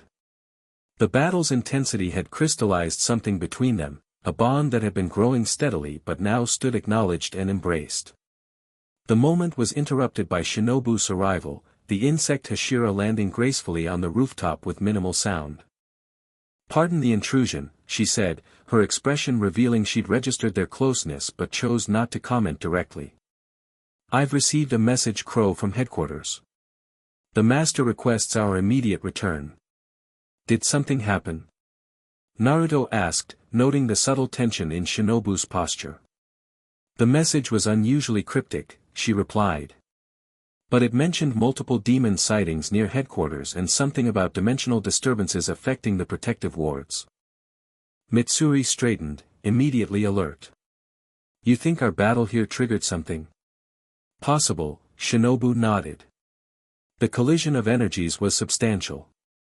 If it created resonance effects in other locations where the dimensional barrier is thin." "We should move quickly," Naruto decided, standing and helping Mitsuri to her feet. "If headquarters is being targeted, they'll need every Hashira available." They departed within the hour, leaving the town in the capable hands of support corps members who had arrived to assist with recovery efforts. Their journey back to headquarters would normally take several days, but urgency drove them to push their limits, using Naruto's shadow clones as scouts and traveling through the night. As they raced through forests and across mountain ridges, Naruto noticed Shinobu watching him with her analytical gaze during brief rest periods. "Something on your mind?" he finally asked as they paused to consult a map. She considered him thoughtfully before responding. "Your relationship with Mitsuri has evolved." It wasn't a question, but Naruto nodded anyway. "Yeah, it has." "I'm pleased," Shinobu said simply, surprising him. "You complement each other well, both in combat and temperament." Coming from the reserved insect Hashira, this was practically effusive approval. Naruto had grown to understand that behind Shinobu's pleasant mask lay genuine care for those she considered friends, a category he had somehow entered over the past months. "Thanks," he replied. "That means a lot, coming from you." Something softened briefly in her expression. "You've both become important to the core. And to me personally. Your combined breathing technique yesterday demonstrated what can be achieved when different styles work in harmony." There was more behind her words, a subtle indication that their three-way partnership had significance beyond mere combat effectiveness. Over months of missions together, they developed a dynamic that brought out the best in each of them, Mitsuri's emotional intuition balancing Shinobu's analytical precision, while Naruto's adaptability bridged their different approaches. Before he could respond properly, Mitsuri returned from scouting ahead. "There's something weird going on. The forest ahead has patches where everything's dead, like the life energy was just drained from it."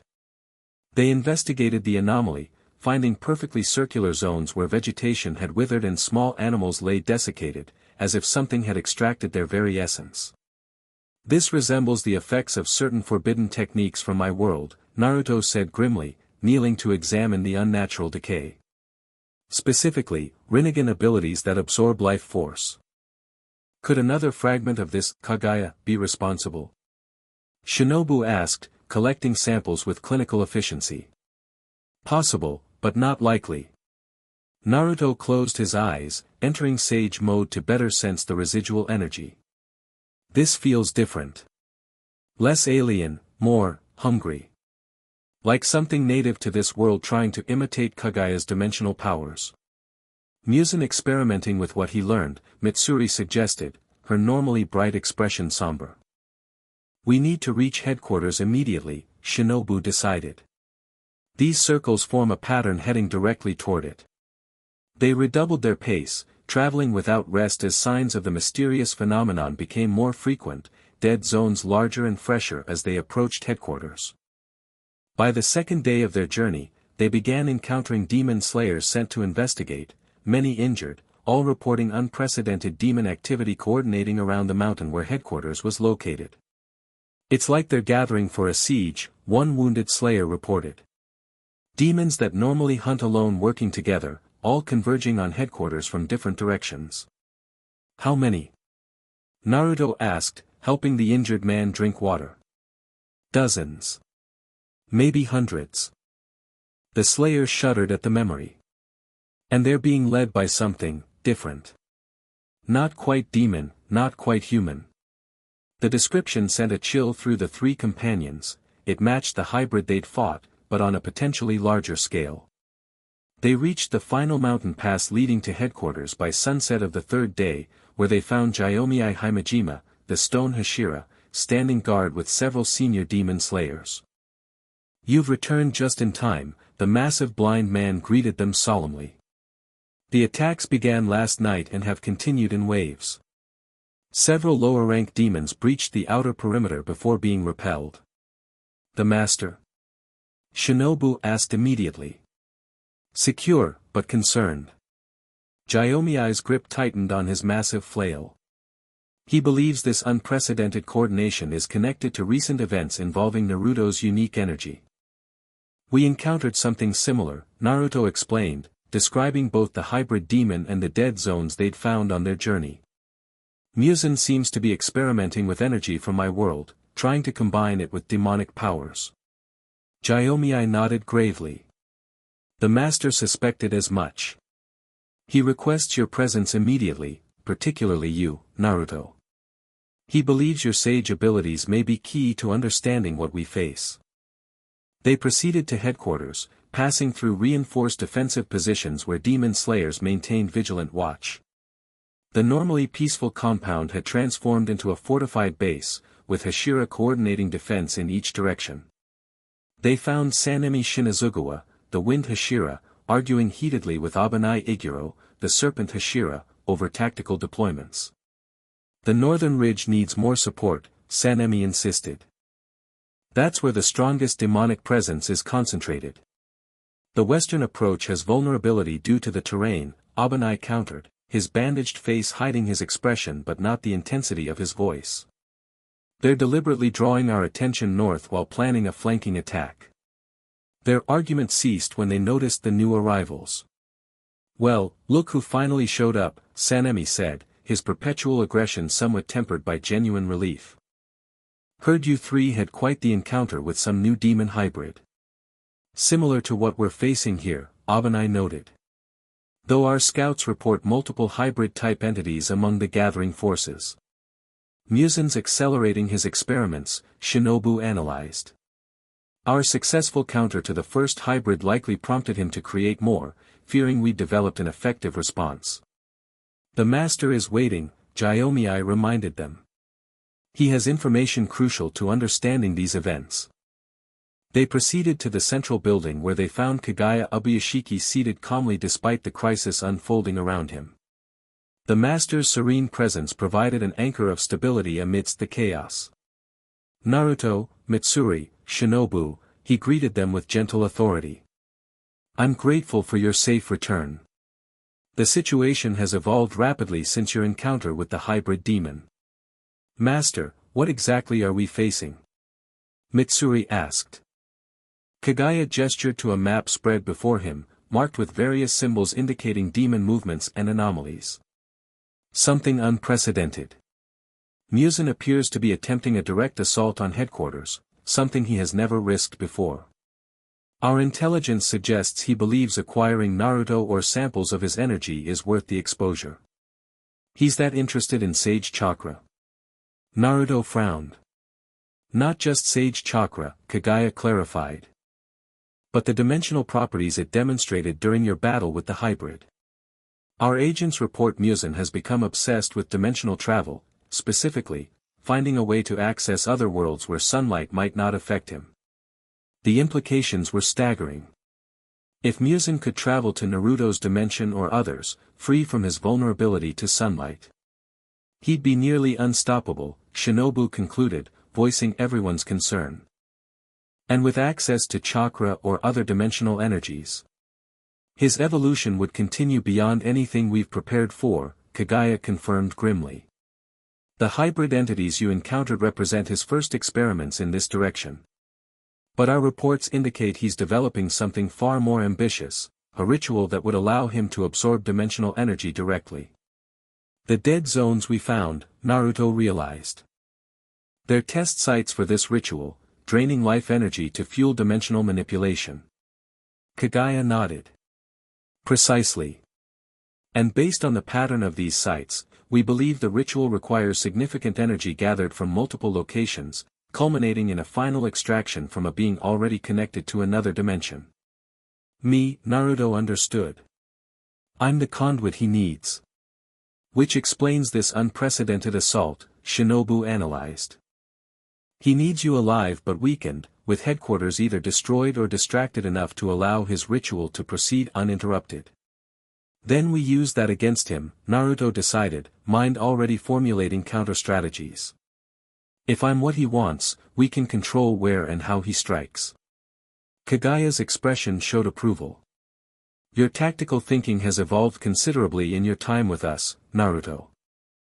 Indeed, I believe we can turn Muzin's fixation to our advantage, perhaps even creating an opportunity to strike at him directly. They spent the next hour developing a comprehensive defense strategy with offensive components designed to draw out Muzin or his upper moon demons. Naruto's shadow clones provided perfect decoys, while his sage sensing abilities could detect demonic energy at greater ranges than traditional methods. As night fell, the first coordinated attack began, waves of demons assaulting the headquarters perimeter from multiple directions simultaneously. The Hashira deployed to their assigned sectors, with Naruto, Mitsuri, and Shinobu taking the eastern approach where intelligence suggested the hybrid entities would concentrate their efforts. From their elevated position on a watchtower, they could see the demon forces gathering at the edge of the forest, dozens of twisted forms moving with unnatural coordination, led by three larger entities whose appearances suggested the same hybrid nature as their previous opponent. They've refined the process, Shinobu observed, noting the more stable appearance of these hybrids. The fusion of energies appears more controlled. But still not perfect, Naruto countered, his sage senses detecting fluctuations in the hybrid's energy signatures. They're powerful but unstable, especially around dawn when the conflicting energies respond differently to sunlight. Mitsuri readied her blade, which gleamed with its distinctive peachy pink light. Then we hold them off until dawn and strike when they're vulnerable. Not just hold off, Naruto corrected, a determined grin spreading across his face as he drew his own blade, golden-orange energy illuminating their position. We're going to push them back and take the fight to them. Show Muzan that targeting headquarters was his biggest mistake.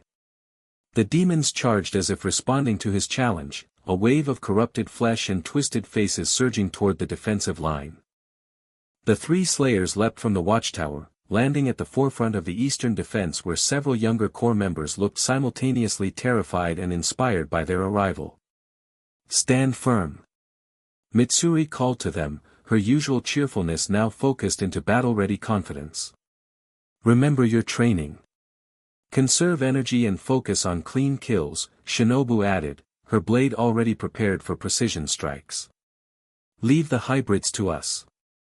Naruto created a dozen shadow clones that spread through the defensive line, shoring up vulnerable positions and boosting morale with their presence. Work together. No one fights alone tonight. The battle erupted with savage intensity, demons hurling themselves against the defensive formations while slayers responded with disciplined technique. Naruto, Mitsuri, and Shinobu moved like a single unit through the chaos, their months of fighting together evident in every coordinated movement and seamlessly supported attack. Sage breathing, second form, spiral binding threads. Naruto's technique immobilized clusters of demons, creating openings for younger slayers to land killing blows. Love breathing, third form, flowing love. Mitsuri's whip-like blade danced through the air, decapitating multiple demons in sweeping arcs that prevented them from flanking vulnerable positions. Insect breathing, bee sting, true flutter. Shinobu darted between larger demons with blinding speed, her precision strikes delivering wisteria-based poison directly to vital points that maximized its effectiveness against demonic regeneration. For over an hour, they maintained this defensive line, preventing any significant breakthrough while conserving enough energy for the inevitable confrontation with the hybrid leaders who remained at the rear, directing the assault with unnerving intelligence. As the initial waves thinned, Naruto signaled to his companions. They're holding back the hybrids for a focus strike once they think we're tired. Let's bring the fight to them instead. Shinobu nodded, calculating odds with her typical precision. The eastern line is secure enough with your clones supporting. A preemptive strike against their command structure would disrupt their coordination. I'm ready when you are, Mitsuri affirmed, her blade returning to its standard length as she prepared for the advance. They moved swiftly through gaps in the demon formations, cutting a path directly toward the three hybrid entities observing from the tree line. As they approached, the hybrids finally stepped forward, each displaying distinctive characteristics that reflected their specialized functions. The first appeared almost mechanical, with porcelain-like skin similar to their previous opponent but overlaid with geometric patterns that pulsed with energy. The second rippled with muscle and bestial features, suggesting optimization for raw physical combat. The third remained more humanoid, its refined appearance belying the calculating intelligence evident in its eyes. Naruto Uzumaki, the refined hybrid spoke, voice eerily melodious despite its demonic nature. Your reputation precedes you. The spiral sage who bridges worlds. And your Muzan's latest experiments, Naruto replied, blade at ready. Not impressed so far. The refined hybrid smiled thinly. These forms are merely prototypes, vessels to harvest what we truly seek. Its gaze moved meaningfully to Naruto's blade, glowing with sage chakra. That energy. The dimensional resonance it creates. Once extracted and properly refined. Not happening, Naruto cut off its monologue, entering full sage mode. Whatever Muzan's planning ends tonight. The hybrids moved with coordinated precision that confirmed their shared consciousness, the bestial one charging directly at Naruto while the mechanical one engaged Mitsuri, leaving the refined leader facing Shinobu. The bestial hybrid was stronger than any demon Naruto had faced before, its blows carrying enough force to shatter tree trunks when he dodged. But 6 months of intensive training with the Hashira had honed Naruto's swordsmanship to exceptional levels, his blade moving with confident precision as he parried and countered. Sage breathing, fourth form, daybreak convergence. The concentrated attack struck the hybrid directly, the sage-infused energy disrupting its form temporarily. But unlike their previous opponent, this hybrid adapted almost instantly, its body absorbing the energy and incorporating it into its structure. Yes, it growled, voice distorted by its transformation. More. Give us more of your power. Nearby, Mitsuri faced similar challenges against the mechanical hybrid, whose geometric patterns generated barriers that deflected her flexible blade. Meanwhile, Shinobu found her poison ineffective against the refined leader, whose body neutralized the compounds before they could spread. They're specifically designed to counter our techniques, Shinobu called, analyzing the situation with typical clarity despite the pressure. Each hybrid targets our individual weaknesses. Naruto created shadow clones to gain breathing room, using the momentary distraction to regroup with his companions. Then we switch opponents. Break their specialized advantages. They executed the maneuver flawlessly, Naruto suddenly engaging the mechanical hybrid, Mitsuri redirecting her attack toward the refined leader, and Shinobu using her speed to outmaneuver the bestial one. The strategy worked initially, disrupting the hybrid's coordinated assault. But they quickly adapted, shifting tactics to maintain their overall effectiveness. More concerningly, each time they absorbed an attack, their forms became more stable, learning from the energy patterns used against them. They're not just fighting us, Naruto realized as they regrouped again after another exchange. They're studying us, absorbing our techniques to complete their evolution. A data-gathering mission disguised as an attack, Shinobu concluded. Even if they fall here, the information returns to Muzan. Mitsuri's eyes widened with understanding. Then we need to feed them false information. Show them techniques that will lead Muzan down the wrong path. Naruto grinned at her insight. Exactly. Let's show them something special, something they won't expect. They separated again, but this time with a coordinated plan. Each engaged their original opponent, but with deliberately flawed techniques, movements that appeared effective but contained subtle weaknesses that would become fatal flaws if incorporated into Muzan's future creations. Naruto particularly focused on channeling his chakra and patterns that would become unstable if replicated without precise knowledge of sage energy balancing. The bestial hybrid, unable to distinguish the subtle sabotage, eagerly absorbed these techniques, its body temporarily growing stronger while fundamental instabilities formed at its core. After several minutes of this calculated exchange, Naruto gave the signal. Now. All three slayers disengaged simultaneously, retreating to form a triangular formation. The hybrids, confident in their accumulated strength, pursued eagerly, falling perfectly into position. Combined breathing technique, Trinity Purification Spiral. The advanced version of their combined technique manifested as 3 interlocking energy spirals, golden orange from Naruto, peachy pink from Mitsuri, and iridescent purple from Shinobu.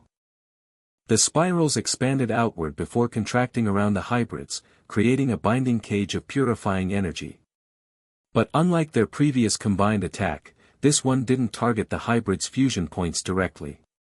Instead, it activated the deliberately implanted instabilities, causing the absorbed techniques to backfire catastrophically within each hybrid's body. The bestial hybrid was the first to falter, roaring in agony as Naruto's sabotaged sage energy patterns disrupted its internal structure. The mechanical one followed, its geometric barriers turning inward and slicing through its own form. The refined leader lasted longest, its intelligence recognizing the deception too late to prevent its collapse. Impossible, it gasped as its body began disintegrating from within. We analyzed your techniques, perfectly. You analyzed what we wanted you to see, Naruto replied, maintaining the combined technique with his companions. Next time, Muzan should do his own dirty work. The hybrids collapsed simultaneously, their unstable forms dissolving into ash as the purification energy completed its work.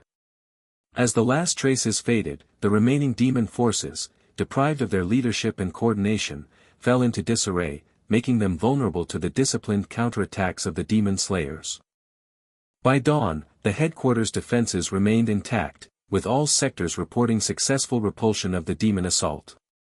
The unprecedented attack had been costly for Muzan, dozens of his stronger demons destroyed and his hybrid experiments proven vulnerable. As the sun rose over the battlefield, Naruto, Mitsuri and Shinobu stood together on the eastern ridge, surveying the aftermath. Despite their exhaustion, a sense of accomplishment permeated their silence. "We did it," Mitsuri finally said, her smile tired but genuine as she leaned slightly against Naruto's shoulder. "Headquarters is safe. For now," Shinobu qualified, ever the realist. "But Muzan will adapt based on what data his experiments manage to transmit back. Our next encounter will be more challenging." "Let him try," Naruto said with quiet confidence. "Every time he adapts, so do we. Together, we're stronger than anything he can create." His hand found Mitsuri's, their fingers intertwining naturally. After a moment's hesitation, he extended his other hand toward Shinobu, an invitation rather than a presumption. Shinobu regarded the offered hand with brief surprise before accepting it with uncharacteristic openness, completing their circle. The gesture acknowledged what had been developing between the three of them over months of shared battles and quiet moments, a bond that transcended simple friendship or even romantic attachment in Naruto and Mitsuri's case. It was a partnership forged through facing death together, through complementing each other's strengths and supporting each other's vulnerabilities. They stood that way as the sun continued rising, illuminating the headquarters they had successfully defended. Whatever Muzan planned next, whatever challenges awaited on the horizon, they would face them together, the Spiral Sage, the Love Hashira, and the Insect Hashira, whose combined strength had proven greater than the sum of their individual abilities. In that quiet moment of connection, Naruto realized that whatever path eventually led back to his original world, if such a path even existed anymore, it would never be the same simple journey he had once imagined. The bonds he'd formed here had become as precious to him as those he'd left behind. And as the three of them turned to rejoin the others at headquarters, he knew with absolute certainty that he wouldn't trade these bonds for anything, not even a guaranteed return home. Again. Kaijuro Rengoku's enthusiastic voice rang across the training ground. "Show me that combination once more." Naruto grinned, adjusting his stance as he prepared to demonstrate. In the month since the attack on headquarters, training had intensified for all core members, with Hashira regularly exchanging techniques and strategies to prepare for Muzan's next move. Sage Breathing, 7th Form, Dawn Lotus Bloom. The technique manifested as expanding rings of golden-orange energy that rippled outward from Naruto's blade, each ring creating a distinct cutting plane that could slice through multiple opponents simultaneously. He had developed it specifically to counter swarm tactics after the headquarters battle, incorporating elements of Kaijuro's flame-breathing circular movements. Magnificent! Kaijuro boomed, eyes burning with excitement. The outward expansion creates perfect coverage against surrounding enemies. Now combine it with the follow-up. Naruto shifted seamlessly into the secondary movement. Sage Breathing, Comet Return Strike. The expanding rings suddenly reversed direction, contracting back toward Naruto's blade with accelerating speed. Any opponent that survived the outward expansion would be caught by the unexpected inward cut, a technique inspired by Shinobu's precision return strikes. Kaijuro clapped enthusiastically. Perfect. The reversing motion would catch even experienced demons off guard. He turned to the gathered trainees watching wide-eyed. Observe how he maintains breathing control throughout both expansion and contraction phases. That consistent rhythm is essential.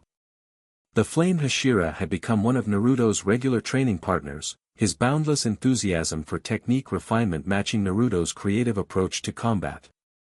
Together, they had developed several combination maneuvers that merged flame and sage breathing styles.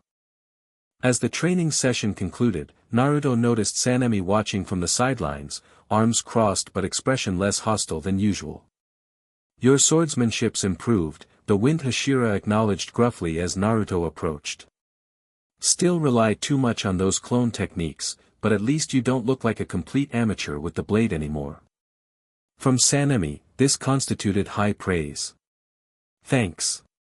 Your wind breathing helped with my movement patterns more than you know." Sanemi gave a noncommittal grunt, but Naruto detected the faintest hint of satisfaction. Over months, he'd gradually earned respect from even the most skeptical Hashira through consistent performance and willingness to learn. "Heard you're heading out with Kocho and Kanroji again tomorrow," Sanemi mentioned. "Another investigation into those dead zones?"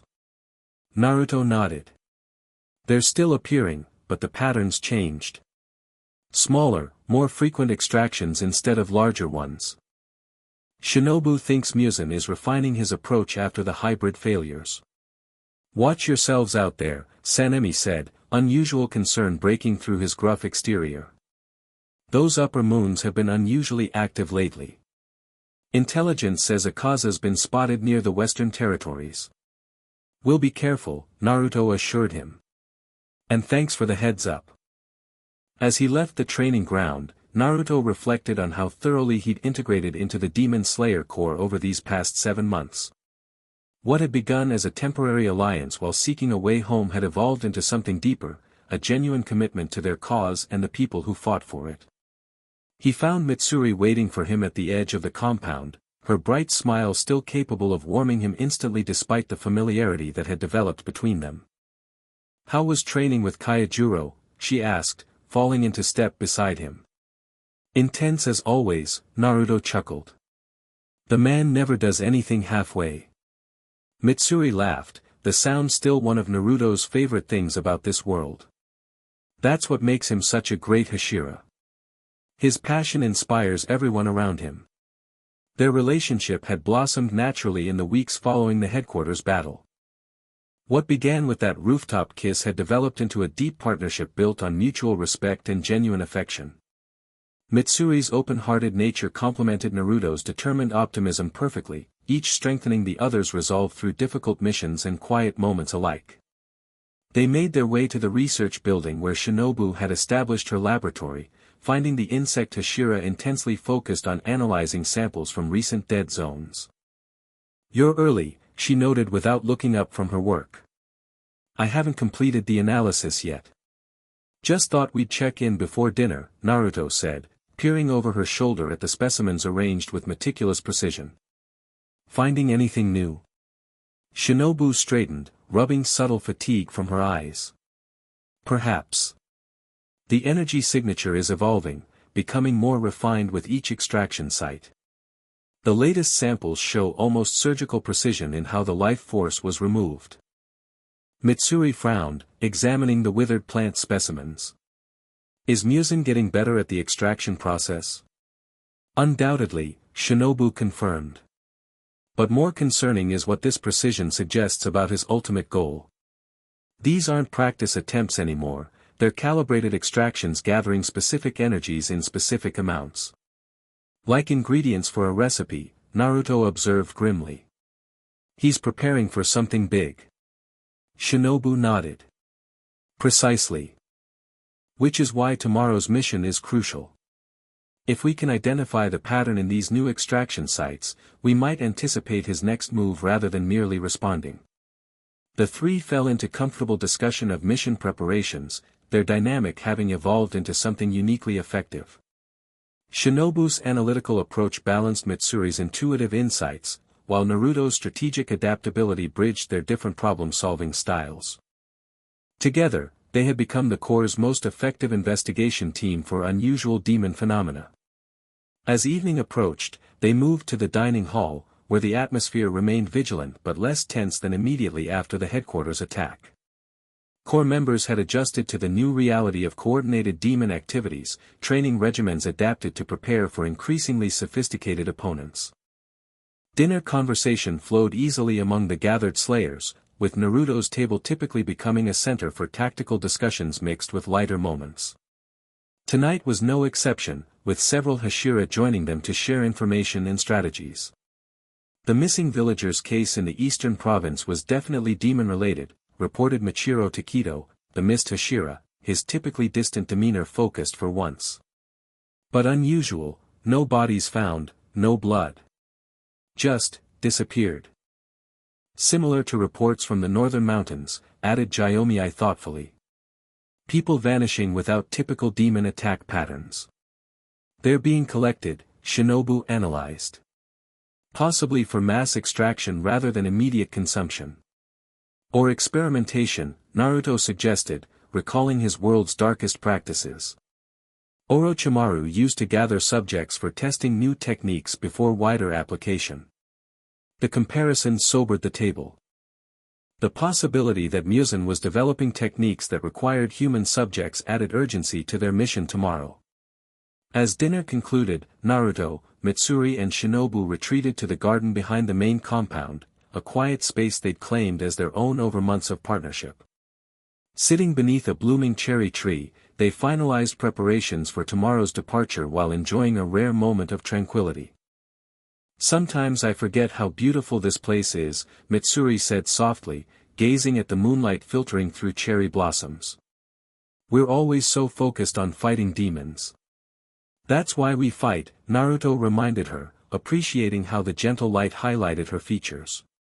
"So people can have peaceful moments like this without fear." An admirable sentiment, Shinobu observed, her typically measured tone softened in their private company. "Though I wonder if any of us remember how to fully appreciate peace after so long at war." The philosophical turn was characteristic of their evening conversations. Despite their different backgrounds, all three understood the weight of prolonged conflict, Naruto from the ninja wars, Shinobu and Mitsuri from years battling demons. This shared understanding had become another thread binding them together. "When this is over," Naruto said thoughtfully, "when Muzan is defeated, what will you do?" The question hung in the air, carrying unspoken weight about futures they rarely allowed themselves to contemplate. "I've never really thought beyond defeating demons," Mitsuri admitted, leaning slightly against Naruto's shoulder. "The core has been my whole life since I joined. But maybe I'd like to see more of the world without always hunting through it. I would continue my medical research," Shinobu said after a thoughtful pause. "There's so much we could learn about human potential by studying the positive applications of breathing techniques. My sister always believed our knowledge could heal as readily as it could destroy." Naruto nodded, understanding their perspectives. "In my world, after our Great War, many of us struggled to adapt to peacetime. But eventually, we found new purposes, building instead of fighting." The conversation drifted to lighter topics as night deepened around them. Eventually, they separated to rest before tomorrow's early departure, though not before Naruto and Mitsuri shared a tender goodnight kiss that Shinobu observed with a small, genuine smile before taking her leave. Morning arrived with mist clinging to the mountains surrounding headquarters. The three slayers departed at dawn, their mission taking them southeast to investigate a cluster of new extraction sites reported by Corps Scouts. Intelligence suggested these locations might reveal the progression of Muzan's mysterious project. As they traveled, Naruto created shadow clones to expand their surveillance range, while Shinobu released butterfly scouts trained to detect specific demonic energy signatures. Mitsuri led the way, her familiarity with the region's geography guiding them through mountain passes and dense forests. By midday, they'd reached the first extraction site, a perfectly circular dead zone approximately 50 feet in diameter where all vegetation had withered and wildlife lay desiccated. Unlike previous sites they'd investigated, this one showed strange crystalline formations at its center, glittering with unnatural energy. These weren't present in earlier extractions, Shinobu noted, carefully collecting samples with specialized tools. They appear to be condensed life energy in solid form. Naruto entered sage mode, sensing the residual energies. It's like he's refining the extraction process, separating different types of energy rather than absorbing everything indiscriminately. But why leave these crystals behind? Mitsuri wondered, studying the formation without touching it. If they contain valuable energy. Quality over quantity, Shinobu concluded. He's extracting only specific energy types, leaving behind what doesn't serve his purpose. They documented the site thoroughly before moving to the next location, finding similar crystalline formations but with subtle variations in color and structure. By the third site, a pattern had emerged. Each extraction appeared increasingly selective, the crystals more refined and uniform. He's perfecting the technique, Naruto observed grimly. Whatever he's gathering, he's becoming more efficient at isolating exactly what he needs. As they approached the fourth site near sunset, Naruto's sage senses detected something different, residual energy that didn't match the pattern of the previous locations. He signaled for caution, creating shadow clones to secure their perimeter while they advanced. The site appeared recently formed, the dead zone still expanding slowly at its edges. But unlike the others, this extraction had occurred in a small village rather than an uninhabited area. Bodies lay scattered throughout, not mangled or partially consumed as typical demon attacks, but intact yet desiccated, as if their very essence had been carefully extracted.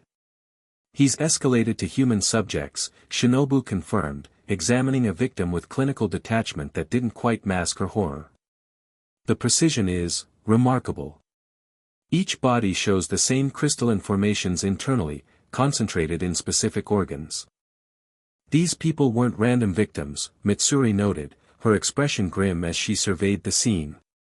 Look at their uniforms, they were stationed here. Core members.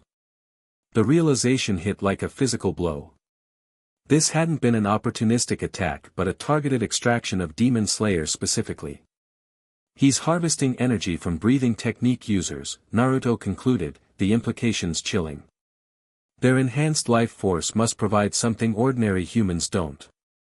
As they investigated further, Shinobu discovered official documents identifying the outpost's purpose, a recovery station for injured slayers, where breathing techniques were used therapeutically to speed healing. A concentrated location of breathing energy, she analyzed. And notably, all victims show the same crystalline structures forming in their lungs specifically, the organs most developed by total concentration breathing. We need to warn headquarters, Mitsuri said urgently. If Muzan is targeting slayers for their breathing-enhanced energy. Before she could finish, Naruto's senses detected a powerful presence approaching rapidly. Something's coming. Something big.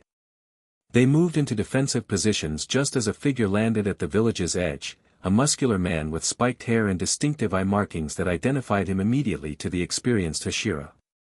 Akaza, Shinobu identified quietly, her grip tightening on her blade. Upper Moon 3. The demon surveyed them with obvious interest, focusing particularly on Naruto. So you're the one Muzan-sama is so interested in. The spiral sage from another dimension. His face split in a battle-hungry grin. I've been looking forward to testing your strength personally. Naruto drew his blade, which immediately blazed with golden-orange energy. And I've been looking forward to meeting one of the upper moons I've heard so much about. Though I expected someone more impressive. The taunt struck home, Akaza's expression darkening momentarily before his grin returned with vicious anticipation. Arrogant. I like that. It makes crushing you more satisfying. Naruto, Shinobu cautioned quietly, Akaza specializes in close combat and can sense fighting spirit. He's particularly dangerous against emotion-driven opponents. And he regenerates extremely quickly, Mitsuri added, her blade already extended in preparation. Even head wounds don't kill him immediately. Naruto nodded slightly, understanding the implications. This wasn't like their previous demon encounters, upper moons represented the pinnacle of demonic evolution, second only to Muzan himself. I'm not here to kill you, Akaza announced, surprising them. Muzan-sama wants you alive, Spiral Sage. Your energy is too valuable to waste. His eyes shifted to the Hashira. Your companions, however, are expendable. He moved with incredible speed, appearing directly between Mitsuri and Shinobu with fists already launching devastating techniques. Destructive death, compass needle. The attack generated concussive force that sent both Hashira flying in opposite directions, creating the separation Akaza clearly sought. With the women temporarily displaced, he focused entirely on Naruto, launching a barrage of techniques designed to incapacitate rather than kill. Naruto met the assault with sage breathing, his enhanced perceptions allowing him to track Akaza's movements despite their incredible speed. Sage breathing, third form, Dawn Horizon Cut. The horizontal energy wave forced Akaza to dodge, interrupting his assault momentarily. Naruto used the opening to create shadow clones that moved to assist Mitsuri and Shinobu, who were already recovering and returning to the battle. Your techniques are fascinating, Akaza observed, studying Naruto's movements with analytical precision despite his battle-hungry demeanor. Not quite breathing technique, not quite whatever you call your other power. A true hybrid style. Impressed? Naruto taunted, maintaining sage mode while cycling through breathing patterns. Wait till you see what else I can do.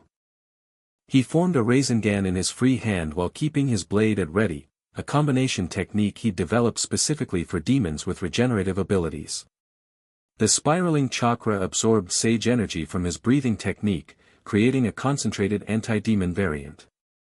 Sage Art, Purifying Rasengan. The attack caught Akaza mid-movement, driving into his chest with devastating impact. Unlike standard Rasengan, this variant didn't just create physical damage but specifically targeted demonic energy, disrupting regeneration temporarily. Akaza's eyes widened in genuine shock as his wound failed to close immediately, golden-orange energy continuing to burn through his flesh. This power. It's like concentrated sunlight. He leapt backward, putting distance between them as he assessed the unusual wound. For the first time, his confident expression showed uncertainty. Mitsuri and Shinobu rejoined Naruto, forming their practiced triangular formation. We need to capitalize on his hesitation, Shinobu advised. Combined attack while his regeneration is compromised. I'll create the opening, Mitsuri volunteered, her blade beginning its distinctive extension pattern. Love breathing, 8th form, swaying love capture. The technique created a complex web-like pattern around Akaza, designed not to capture but to limit his movement options, funneling him toward a vulnerable position. The upper moon recognized the strategy but was forced to move within the constraints or risk contacting the blade directly. Shinobu darted in with precision timing. Insect breathing, butterfly dance, caprice.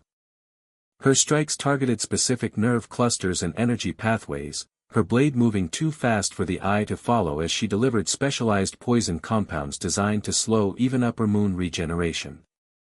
With Akaza momentarily compromised by their coordinated assault, Naruto prepared the finishing strike. Sage breathing, final form, solar eclipse guillotine. The advanced technique concentrated all his sage energy into the blade, transforming it into what appeared to be a crescent of pure golden sunlight. The attack descended toward Akaza's neck with unstoppable force, only to be intercepted at the last moment by a secondary demon that appeared from nowhere, taking the lethal blow meant for the upper moon. Enough playing, came a new voice as the sacrificial demon dissolved into ash. A slender figure emerged from the shadows, female in appearance with elegant features and distinctive eye patterns that marked her as another upper moon. Muzan-sama grows impatient. Doma, Akaza acknowledged with clear distaste. I had this under control. Clearly, the newcomer replied sarcastically, eyeing Akaza's still healing wound. Yet here you are, nearly decapitated by the very prize we're meant to capture. The appearance of a second upper moon drastically changed the tactical situation. Naruto, Mitsuri and Shinobu regrouped, reassessing their strategy against multiple high-level opponents. Upper Moon 2, Shinobu identified quietly, her normally composed expression tightening almost imperceptibly. Responsible for countless Slayer deaths.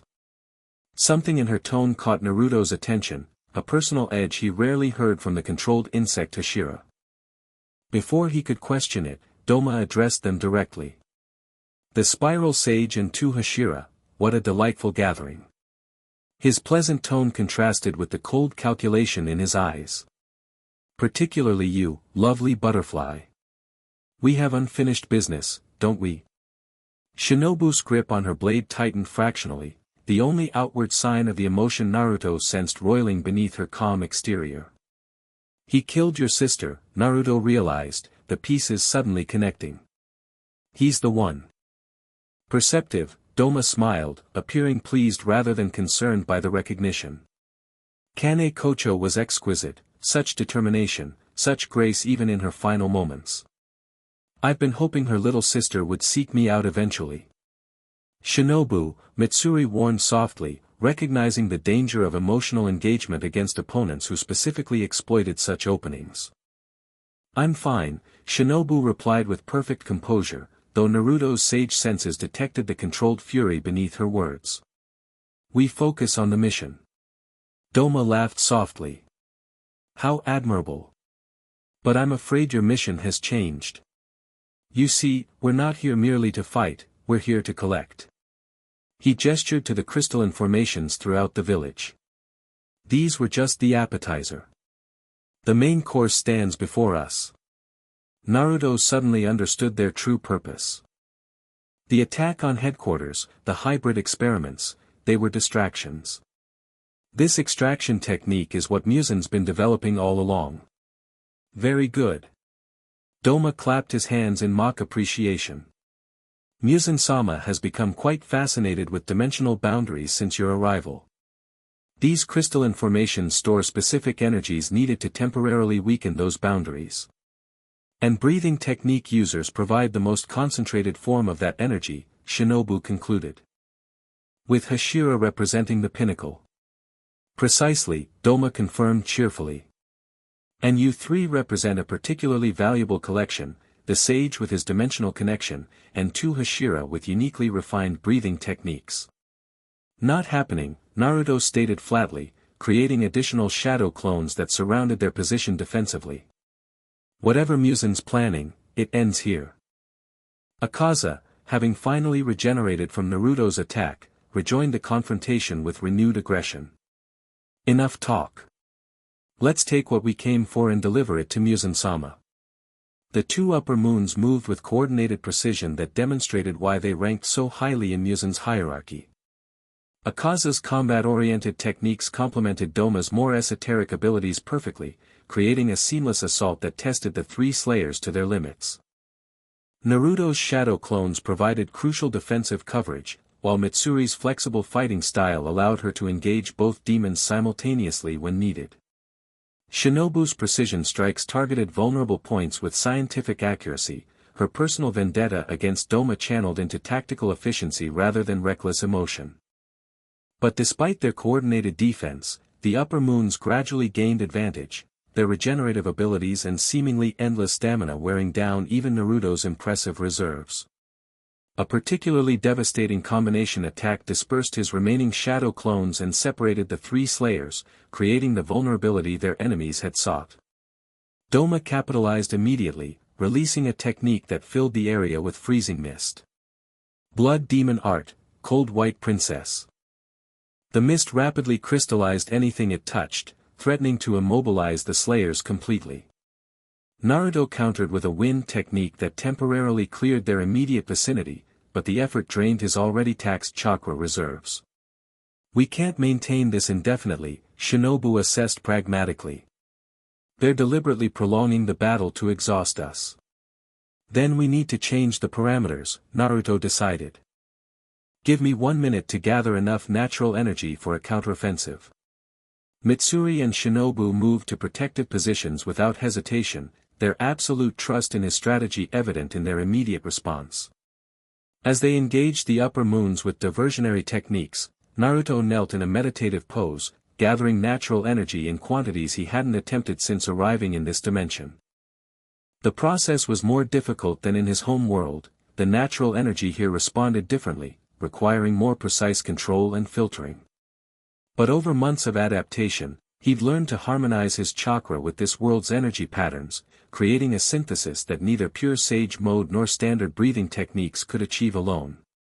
Whatever you're planning won't work, Akaza called, landing a devastating blow that sent Mitsuri crashing through a building despite her block.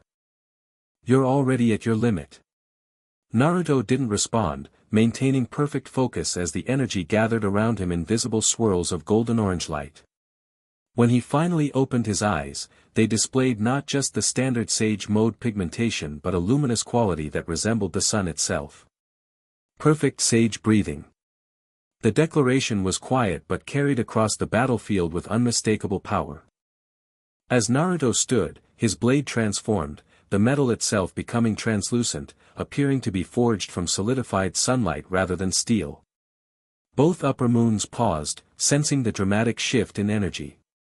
Doma's perpetual smile faltered slightly, while Akaza's battle-hungry expression sharpened with genuine caution.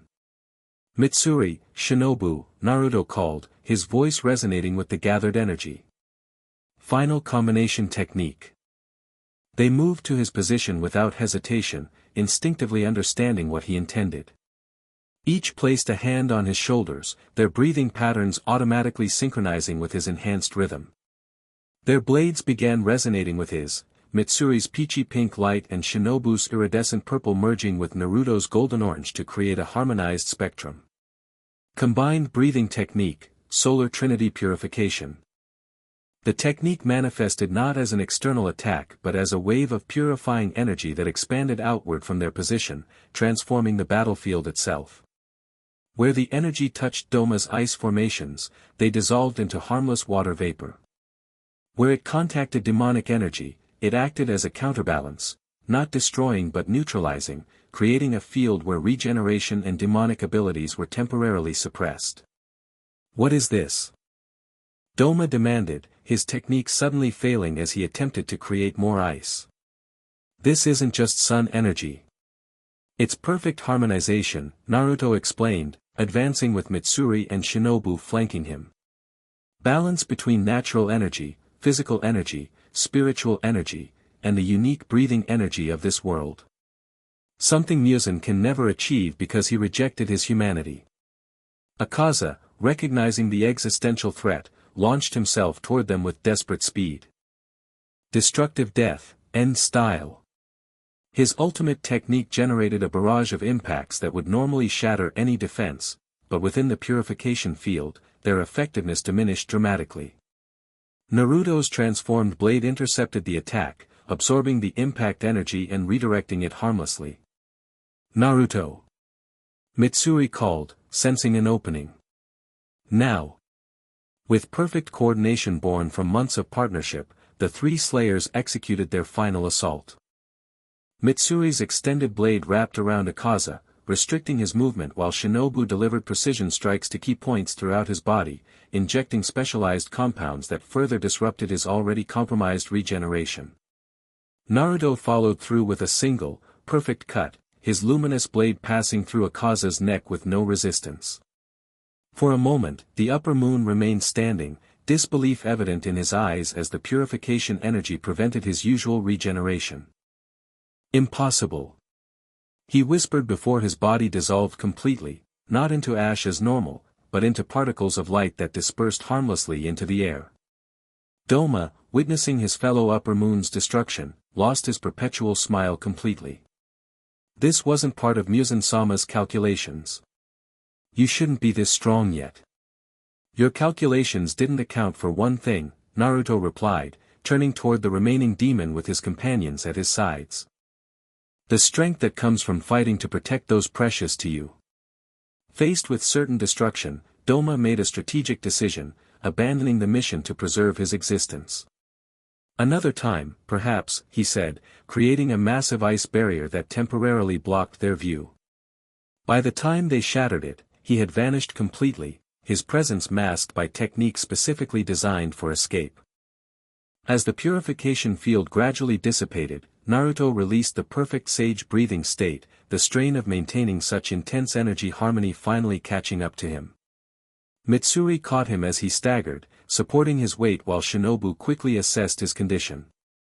Chakra exhaustion, she diagnosed with clinical precision. Severe but not life-threatening. "Worth it," Naruto managed a tired grin. "We took down an upper moon and drove off another. Not bad for a day's work." Mitsuri's relieved smile brightened the aftermath of battle. "That was amazing. I've never felt breathing energy harmonize like that before. It was like we were perfectly connected. We were, Naruto confirmed, gradually regaining his strength. Perfect sage breathing creates energy bridges between compatible users. Your love breathing and Shinobu's insect breathing resonated with my sage chakra perfectly.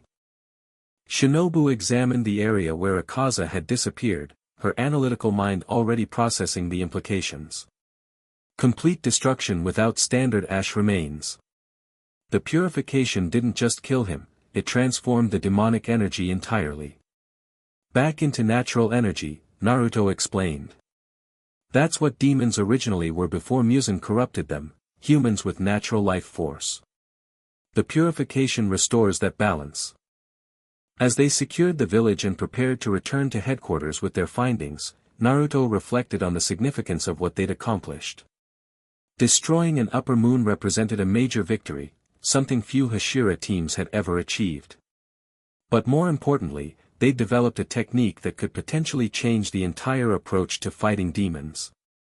That night, as they made camp in a secure location, Mitsuri tended to Naruto's remaining exhaustion while Shinobu documented their discoveries and prepared samples for further analysis at headquarters.